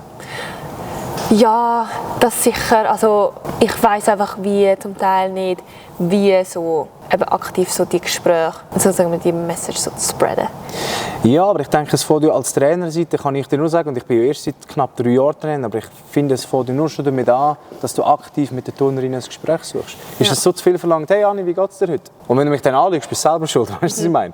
Aber wenn du mir dann sagst, okay, das und das ist nicht gut, dann kann ich ja schon mal sensibler darauf eingehen, vielleicht vermag sie heute nicht so viel Sprüche leiden, weißt du, das Umspäßeln. Ja. Aber nur schon das ist für Teil einfach zu viel. Sie kommen die Kinder haben die Schnurr und sie machen gefälligst das, was sie müssen. Und so gross werden dann, auf Leistung, dann hast du in dem Sinn weder ein positives Feedback vom Coach und eventuell verkackst du es einen Tag durch im Sport auch, also hast du eigentlich gar keine positive Resonanz mehr auf das, was du machst. Ja. Und ich finde, der Trainer müsste so ein Anker sein, dass wenigstens der dir immer etwas Positives mitgeben kann. Hey Anni, heute war scheiße. Egal, morgen machen wir weiter. So wie es du ja sowieso machst. Ja. Aber ich finde, das müsste auf alle treffen, dass alle Coaches Kinder zu behandeln. Weil schlussendlich, wenn ich ein Trainer wäre und ein Kind hätte, ich hätte keinen Bock, dass das Kind irgendwie auseinandergenommen wird im Training, mental oder physisch. Ich weiss nicht, ob, ich habe einfach das Gefühl, es fällt mehr bei den Trainern an. Boah, das ist jetzt ziemlich komplex. Ich weiss, ja. Aber ich kann dir einfach von meiner Seite erklären und auch von diesen Kursen. Ja. Von alt bis jung. Also wir haben jetzt eine gehabt, die ist glaube 65 gewesen, die ist seit 40 Jahren Trainerin. Und die hat den Grundkurs vor 30 Jahren gemacht. Weißt du, was ich meine? Und wenn du nachher 30 Jahre nichts mehr machst, du bekommst von diesem Wechsel vielleicht gar nicht mit. Ja. Es wäre sicher eben hilfreich, dass eine gute Beziehung eben zwischen Turnerin und Trainer herrscht. Also eben, wo sagen wir, so ein bisschen mehr persönlicher ist. Aber ich habe das Gefühl, es ist zum Teil auch schwierig, dass wie nicht zu persönlich ist. Also weißt du, was ich meine? Gibt es zu persönlich? Was ist für dich zu persönlich? Wenn ich weiss, meine Turnerin, auch wenn sie nicht alles sagt, aber sie weiss, dass sie mir alles kann sagen kann, ich bin der Glücklichste, weil dann weiss ich, das Vertrauen ist da. Ja. Sie muss mir nicht sagen, heute haben meine Mens angefangen, sorry, das interessiert mich nicht. Aber auch Privatleben. Bei uns zum Beispiel, sie haben so viel mehr zu tun, privat, Schule lernen, was auch immer, die Heimprobleme, die sie dann vielleicht mitnehmen ins Training. Ja. Und dann finde ich es aber auch ein bisschen meine Verantwortung als Trainer, rauszuspüren, hey, heute ist sie verdammt pisst, wieso? Ja. Weißt du, nicht dann einfach draufballern mit Gewicht, was ich ihr dann noch mehr auflädt, psychisch. Ja. Verstehst du, was ich meine? Ja. Das weiss ich auch wirklich auch nicht. Aber ich hoffe halt schon sehr, dass eben das so ein bisschen eben das Vertrauen zwischen Turnerin und Trainer, dass das eben auch wirklich aufgebaut werden kann. Also es ist sicher viel Zeit, die das braucht, aber halt auch, es braucht halt auch ein bisschen Commitment von beiden Seiten. Ich würde jetzt nicht sagen, dass es nur vom Trainer muss kommen. Also eben das auch wenn die Turnerinnen vielleicht nicht, also sie eben sind ja auch viel jung, also weißt, vielleicht verstehen sie... Die haben das Verständnis noch nicht so, wie jetzt du in deinem Alter, wo jetzt mit mir offener über Zeug kannst reden. Ja, das ist schon. Aber wenigstens, dass sie das Gefühl haben, ich weiss, ich kann hergehen, wenn ich irgendetwas sage. Ja, ich glaube, das ist sicher sehr hilfreich, aber ich habe auch das Gefühl, dass gerade jetzt das Kunstturnen einfach generell als Sportart wie nicht so attraktiv ist, wie zum Beispiel... Also vergleichst mit dem Gerätturnen, die explodieren aus allen nicht, während wir unbedingt Kinder brauchen, oder? Ja. Aber es ist auch ein Verruf da, genau aus dem Grund. Und darum denke ich eben, braucht es auch Trainer, die dann auch hergehen und EPs zeigen, die frisch kommen, weißt, wo ihr könnt euch selber sein, ihr könnt Fehler machen, es ist okay. Und nicht von Anfang an die Militärschiene, es muss. Oder? Ja, aber ich glaube eben, weil so viele negative Schlagzeilen waren, kann man es wie fast nur überdecken mit positiven. Also wie, klar, es ist gut, wenn das Mädchen persönlich eine gute Erfahrung macht, aber ich habe das Gefühl, eben viele werden wie nicht geschickt, weil eben so die Bad Vibes um den Sport sind. Deshalb würde ich zum Beispiel, oder ich würde gerne, dass eben so mehr eben so Positivem an dieser Sportart einfach das gesamte Eindruck vom Kunstturnen positiver wird. Genau. Ja, aber du wärst ja eine dafür. Weil auch wenn du weißt, es sind negative Sachen da, du vertrittst das Positive. Und darum meine ich, müsstest du eigentlich viel mehr an die Öffentlichkeit und über das reden. Also ich kann dich nicht zwingen, ich bin nicht dein Manager, aber du bringst es auch so über. Ja. Du zeigst es neutral, ja, aber die Freude ist viel grösser, was dir der Sport gibt. Ist ein bisschen lang gegangen, Entschuldigung. Was glaubst du, könnte man eben machen, um solche Sachen eliminieren oder minimieren? einfach die Awareness der Menschen, die Bewusstheit darauf sensibilisieren, dass sie checken, okay, es ist da, wir müssen uns mehr darum kümmern. Weil ich glaube, nicht jedem ist es bewusst, dass so Zeug abläuft, immer noch. Trotzdem schon so viele Skandale passiert sind. Ich wüsste jetzt nicht wie, also was hast du so gedacht? Nur schon mehr darüber reden, Kommunikation. Ja. Aber dass die Kinder mutiger sind, um auch die Heime zu erzählen, schau, das und das läuft ab. Ja, das sicher. Also, ich glaube, es ist sicher wichtig, dass eben die Eltern mit einbezogen werden. Es ist, glaube ich, auch ein bisschen schwierig, weißt, für sie, um herauszuspüren, ab wann ist es jetzt too much, ab wann ist so wie, ja, gehört halt dazu, klar, es ist so, ja, ich glaube, es ist schon, das Blöde ist halt, es ist fast, jeder muss die eigenen Erfahrungen machen, aber ja, jeder muss halt für sich selber klar wissen, wo sind Grenzen. Und irgendwie kannst du das irgendwie blöderweise nur herausfinden, wenn es so weit ist. Ja. Aber, was man natürlich nicht hofft, aber eben, du kannst es nicht verhindern. Ich glaube, es muss sicher einfach an der Basis etwas so ein bisschen geändert werden. Eben, dass die Angst herrscht. Also es war ja früher normal, dass eben ganz junge Kinder, also man sieht es ja von den Dokus und alles, so, es ist einfach so machen. Und ich habe das Gefühl, im Kunstturnen ist es zum Teil schon auch immer noch so ein bisschen, dass das Training eigentlich so abläuft. Ja, es muss halt wie jeder seine eigenen Erfahrungen machen, dass es wie nicht so ist oder dass es eben auch mit der Zeit geht. Ich würde mich schämen als Verein und als Trainer, wenn ich Kinder hätte, die brüllend ins Training kommen, die eigentlich gar nicht wollen, weil sie Angst haben. Hey, sorry, wie oft bist du falsch abgebogen? Verstehst du, was ich meine? Ja. Vielleicht bin ich zu sensibel auf das, aber ich würde mich schämen als Mensch, wenn ein Kind vor mir Angst hat. Ich weiß es nicht. Ja, mir geht das einfach aber mega ich glaube, dann war es nicht, dass sie Angst vom Trainer hatten. Also ich weiß nicht. Mal habe ich mitbekommen. Ja. Also bei mir jetzt selber nicht, weil Ja. ich bin das pure Gegenteil, aber doch, das habe ich mitbekommen, dass Kinder Angst haben. Terrorisieren, weg der Art und Weise, wie gesprochen wird. Ja. Meine Trainingsmethodiken sind hart. Ja. Denen tut weh, bei einem gewissen Punkt. Das ist normal, aber weißt du, wie du dann noch mit dem Kind persönlich umgehst, habe ich jetzt schon ein paar Mal gesehen. Und auch schon oft gehört von anderen Eltern, von anderen Vereinen, dass der Ton einfach zum Teil zu objektiv ist. Du bist ein Kind, du hast kein Recht, du machst, was ich dir sage, und sonst verreist ist. Auf gut Deutsch. Ich sage nicht, dass es wortwörtlich so ist. Oder? Ja, aber dann ist halt jeder Trainer, also sich ausbilden lassen, auf den neuesten Stand. Aber eben, das machen viele nicht, weil sie das Gefühl haben, es bringt nichts. Ich weiss ja alles. Es hat 30 Jahre so funktioniert. Oder? Ja. Ich möchte jetzt aber nicht noch länger auf dem Punkt müssen sein. Also, zu guter Letzt, um die Situation ein bisschen zu entspannen, allgemeine Fragen und ein bisschen Privatfragen. Was machst du, um dich zu entspannen? Kaffee, also Musik eigentlich immer. Ich kann nicht gerne Ruhe. Also Fullenzen ist für dich, das Zeug herrieren aufs Bett liegen und einfach nichts machen, ist für dich nicht das Thema? Nein, wirklich nicht. Also ich merke jetzt habe ich ja gerade keine Schule. Und zum wirklich chillen tue ich gerne zum Teil Klavier spielen, häkeln. Also ich muss wirklich immer etwas machen. Aber das ist vielleicht auch ein Problem. Also ich kann nicht in Ruhe einfach liegen. Tönt aber auch mit dem Kopf aktiv sein, häkeln, Klavier spielen. Also nicht einfach nur körperlich etwas machen, sondern auch mit dem Kopf einbezogen Ja, werden. ich kann wie, wenn ich nichts mache, also ist entweder schlafen, aber sonst kann ich nicht einfach liegen. Läuft immer irgendetwas an? Ja. Okay, Respekt. Also du hast vorhin gesagt, du isst gerne. Dein perfekte Cheat Meal. Und ich rede wirklich davon essen, bis es schlecht wird. Ja, und es kommt auf den Mut drauf an. Aber was immer geht, ist einfach daheim Dumplings. Ist zwar nicht so, zählt für mich immer noch als gesund, weil es ist wirklich... Aber bis es nicht mehr geht. Also mein Rekord ist, glaube ich, so wirklich um die 60 und die daheim sind richtig gefüllt. 60? Ja. Wie groß sind die Dumplings? Etwa so.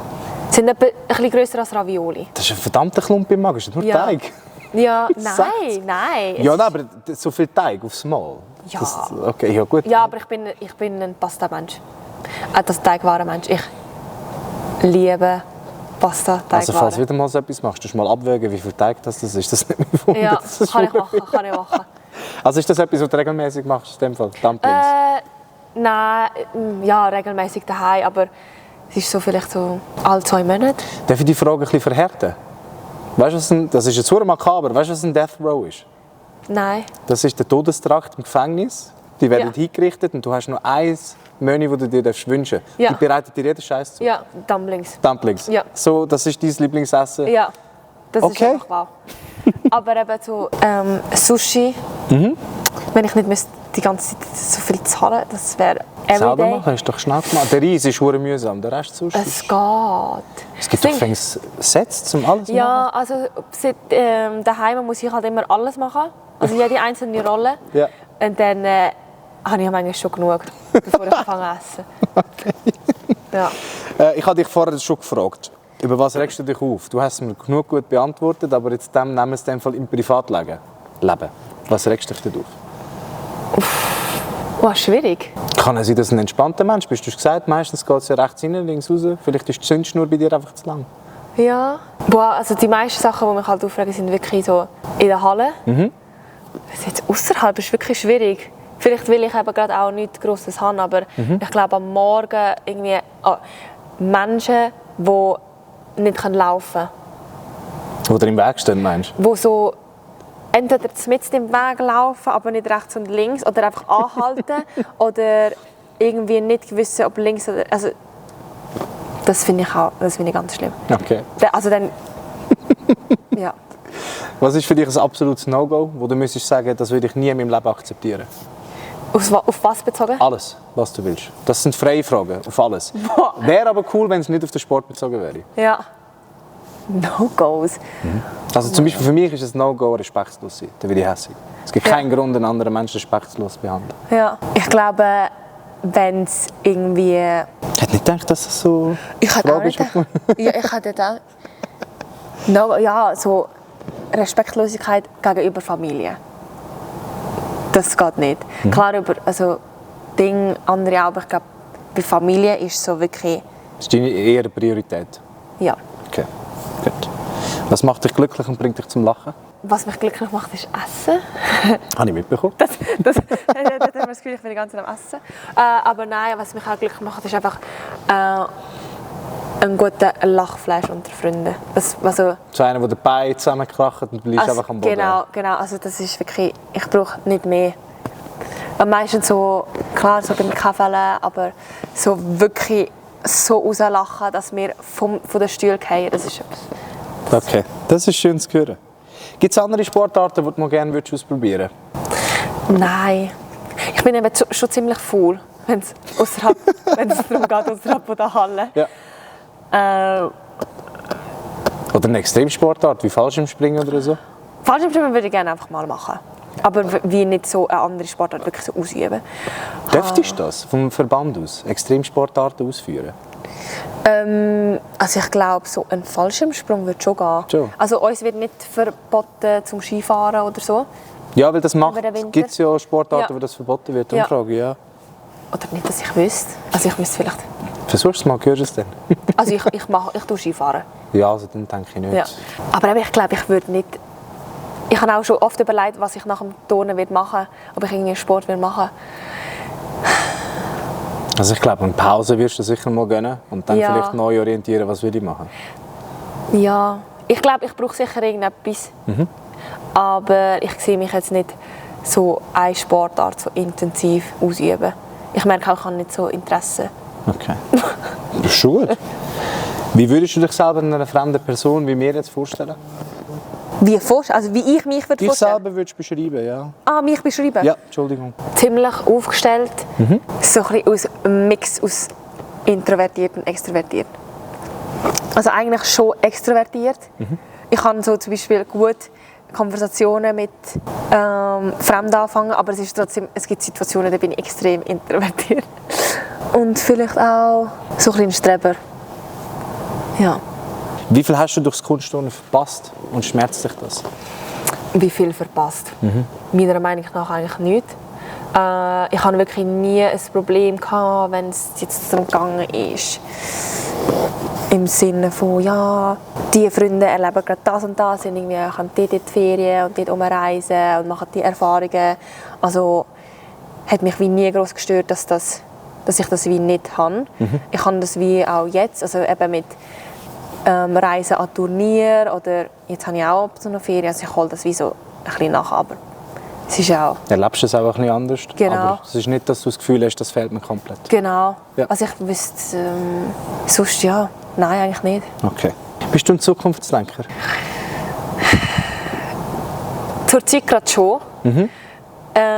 So bis zu der Matur war es halt, ja, du machst jetzt Matur. Dann habe ich auch, es war alles so ein bisschen geplant, alles so ein bisschen bedenkt und dann muss ich mir keine Sorgen machen. Aber jetzt, wo es so ein bisschen unklar ist und wo so viele Entscheidungen davor stehen, schon.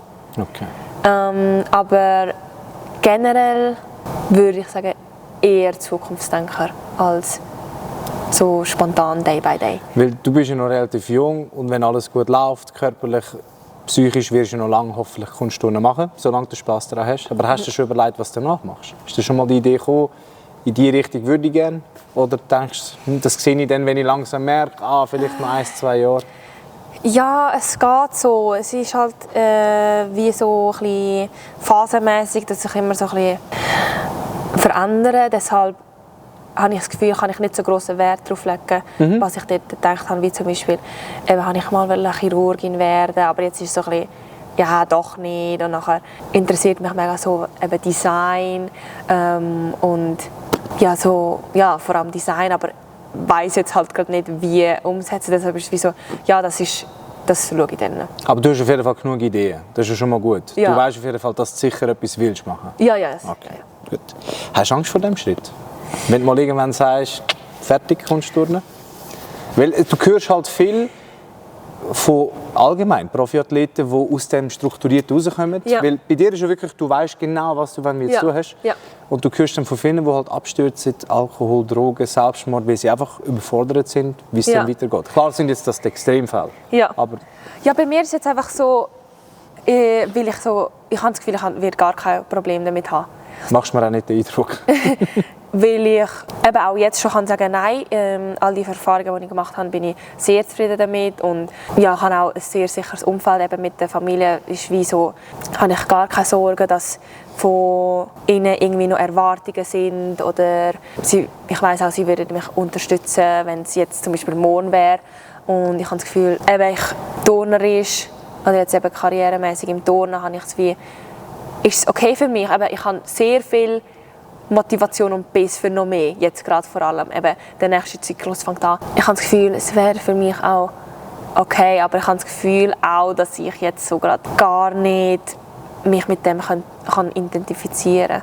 Also das ist jetzt einfach das Gefühl, wie ich jetzt aus vorigen Erfahrungen so ein bisschen gehandelt habe, aber eben Turnen habe ich jetzt mein ganzes Leben lang gemacht, wie das wird sein, aber ich habe schon oft vorgestellt, ich freue mich so aufs Leben danach. Das ist schon mal positiv, du machst dir Gedanken. Also weißt, Ja. du läufst nicht blind her, du hast gedanklich schon mal eine Baustelle dort. Nein, das sicher, das sicher. Und eben, ich freue mich auch, ich habe auch eigentlich immer gesagt, ich will während dem Studieren nicht turnen, eben, dass ich das wirklich experiencen kann, aber eigentlich ist es jetzt bald, dass ich anfange zu studieren. Also, es ist ich bin gerade ein bisschen in einem Zwiespalt, was das anbelangt, aber ja, ich freue mich schon auch aufs Leben danach. Okay, gut. Was sind allgemein deine Ängste in deinem Leben? Angst? Ja. Also du kommst mir vor, wie wirklich, das muss ich als Kompliment geben, ein sorgloser Mensch.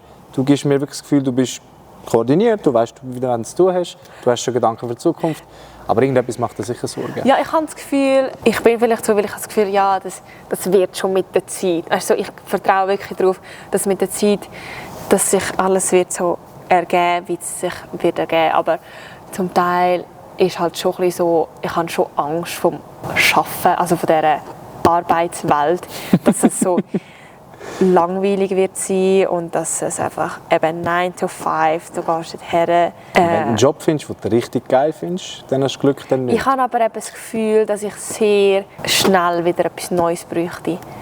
Also, weil ich weiss, als Kind war mein Traum, jeden Tag etwas anderes zu arbeiten. Deshalb eben habe ich das Gefühl, in diesem Bereich sehr schnell langweilig. Wenn es darum geht, an etwas länger zu sitzen und nachher eben immer wieder. Du hast Angst davor, dass das könnte der Fall sein? Ja. Ich kann dir irgendwie die Angst nehmen, wenn es dich interessiert. Ich habe 2012 meine Lehre abgeschlossen. Das sind jetzt 12 Jahre und ich habe schon 10 Arbeitsstellen gehabt. Okay.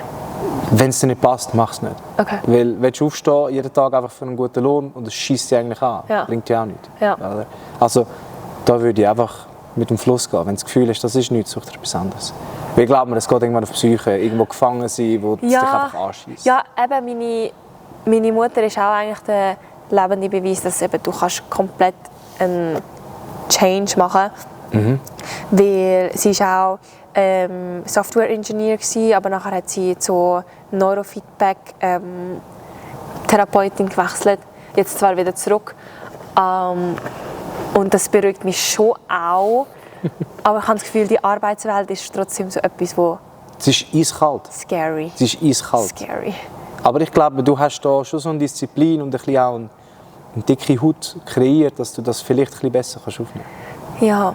Klar, es ist etwas ganz anderes, aber ich glaube, du bringst das locker an. Ich habe eben das Gefühl, ich habe wie nicht das Selbstbewusstsein, was es zum Teil braucht. Hör auf. Zum Beispiel, wenn es darum geht, ja, ich will jetzt einen Job und nachher bin ich so, ja, ich kann das und das und das. Ich habe immer das Gefühl, nein, es ist noch etwas, was fehlt. Dann bist du so, weiss nicht. Es wird immer besser und schlechter gehen, verstehst du, was ich meine? Ja. Vielleicht bist du nicht perfekt für diesen Job oder für einen anderen. Darum, ich würde mir gar keine Sorgen machen. Wenn du das Gefühl hast, es gefällt dir nicht oder es gefällt dir, dann mach es nicht. Es gibt kein Falsch. Schlussendlich, wenn du dir jetzt überlegst, wenn du mit 16 in die Lehre kommst, du schaffst für 50 Jahre. Stell dir mal vor, du machst 50 Jahre einen Job, wo das richtig auf den Sack geht. Ja. Das kann nicht gesund sein. Darum Ja. lieber wechselst du einmal mehr. Ja. Da würde man, Ja. du packst das. Also mit Ich deinem habe Charakter. einfach Angst vor der Arbeitswelt. Das ist okay. Das ist okay, aber du packst das. Also, ich glaube, das grösste Ziel in den nächsten paar Jahren ist sicher Los Angeles 2028, Olympische Spiele. Was hast du sonst noch für Ziele, die du bis dahin gerne realisieren würdest? Das kann akademisch sein, das kann im Sport sein, das kann persönlich sein, charakteristisch wachsen. Ja, ich würde sicher gerne noch eigentlich den Weg weiterfahren, wo ich jetzt persönlich so ein bisschen bin, im Sinne von, wenn es darum geht, eben, was bin ich eigentlich basically immer noch, wer bin ich und eben so das Turnen wie verstehen und eben so die Freude, die ich kann, so überbringen. Eben, zum Beispiel gestern bin ich auch an so einem Turnnachmittag mit so kleinen Kindern und eben das so etwas macht mir einfach Freude, um ihnen zu turnen wie näher bringen oder dass sie eben Freude haben am Turnen und dass zum Beispiel ich auch gerne mit ihnen turnen und so, dass das so der Schweizer Turnsport generell so ein bisschen gepusht wird und sonst glaube ja, ich hoffe, ich finde irgendwie etwas nebenbei, das ich machen kann, weil ich merke, es ist mir jetzt schon langweilig. Ja, irgendwie ein Studiengang, der mich halt auch interessiert. Aber jetzt bin ich noch dran. Und ja, eigentlich, dass es so weitergeht, wie es jetzt geht, einfach so gegen rauf. Okay. Wieso meinst du, letzte Frage, müssen mehr Menschen in diesem Fall Kunstturnen machen? Was gibt dir das Kunstturnen? Es gibt mir, also es ist ja mein ganzer Lebensunterhalt, also irgendwie irgendeinen Grund muss es schon haben, aber irgendwie, es ist einfach so schön. Der Sport an sich ist ja schon sehr faszinierend, also für mich auch immer noch faszinierend, wenn ich zum Teil auch nur meinen Turnkollegen zuschaue, wie sie Elemente machen, die ich einfach nicht verstehe. Es ist einfach wie, aber es ist ja irgendwie möglich und das ist so faszinierend an dieser Sportart und eben so der Team Zusammenhalt, wo es ist, weißt, wo jeden Tag trainierst zusammen, aber sie sind zum Teil so, ja, es ist einfach so schön, alle zusammen zu sein und nachher zu turnen und eben an die Wettkämpfe zu gehen und ja, ich finde es einfach eine der schönsten Sportarten, die es gibt. Okay. Und es macht einfach Freude, wenn du auch heute noch, wenn du irgendein Element machst, wo du das Gefühl hast, das wird niemals sein. Also ich habe wirklich so ein paar Elemente, wie zum Beispiel 1,5 Schrauben in Schrauben am Boden. Das war so ein Element, das würde ich niemals schaffen. Und nachher konnte ich es letztes Jahr an der SM machen. Und es war einfach so, was, wie. Und das ist, ja, ich verstehe es zum Teil selber nicht, aber es ist halt wie, es ist einfach wow. Ich finde es einfach wow. Das war eine schöne, ehrliche Beschreibung. Ja. Anni, wir sind fertig. Danke dir noch einmal, dass du Zeit genommen hast. Ja, ich hoffe, es sind nicht zu viele Fragen gewesen. Ich hoffe, es hat dir Spass gemacht. Nein, es hat mir sehr Spass gemacht. Danke. Gut, bin ich froh. Thank you very much for watching and I'll see you next time. This was Anni Vu. Bye guys!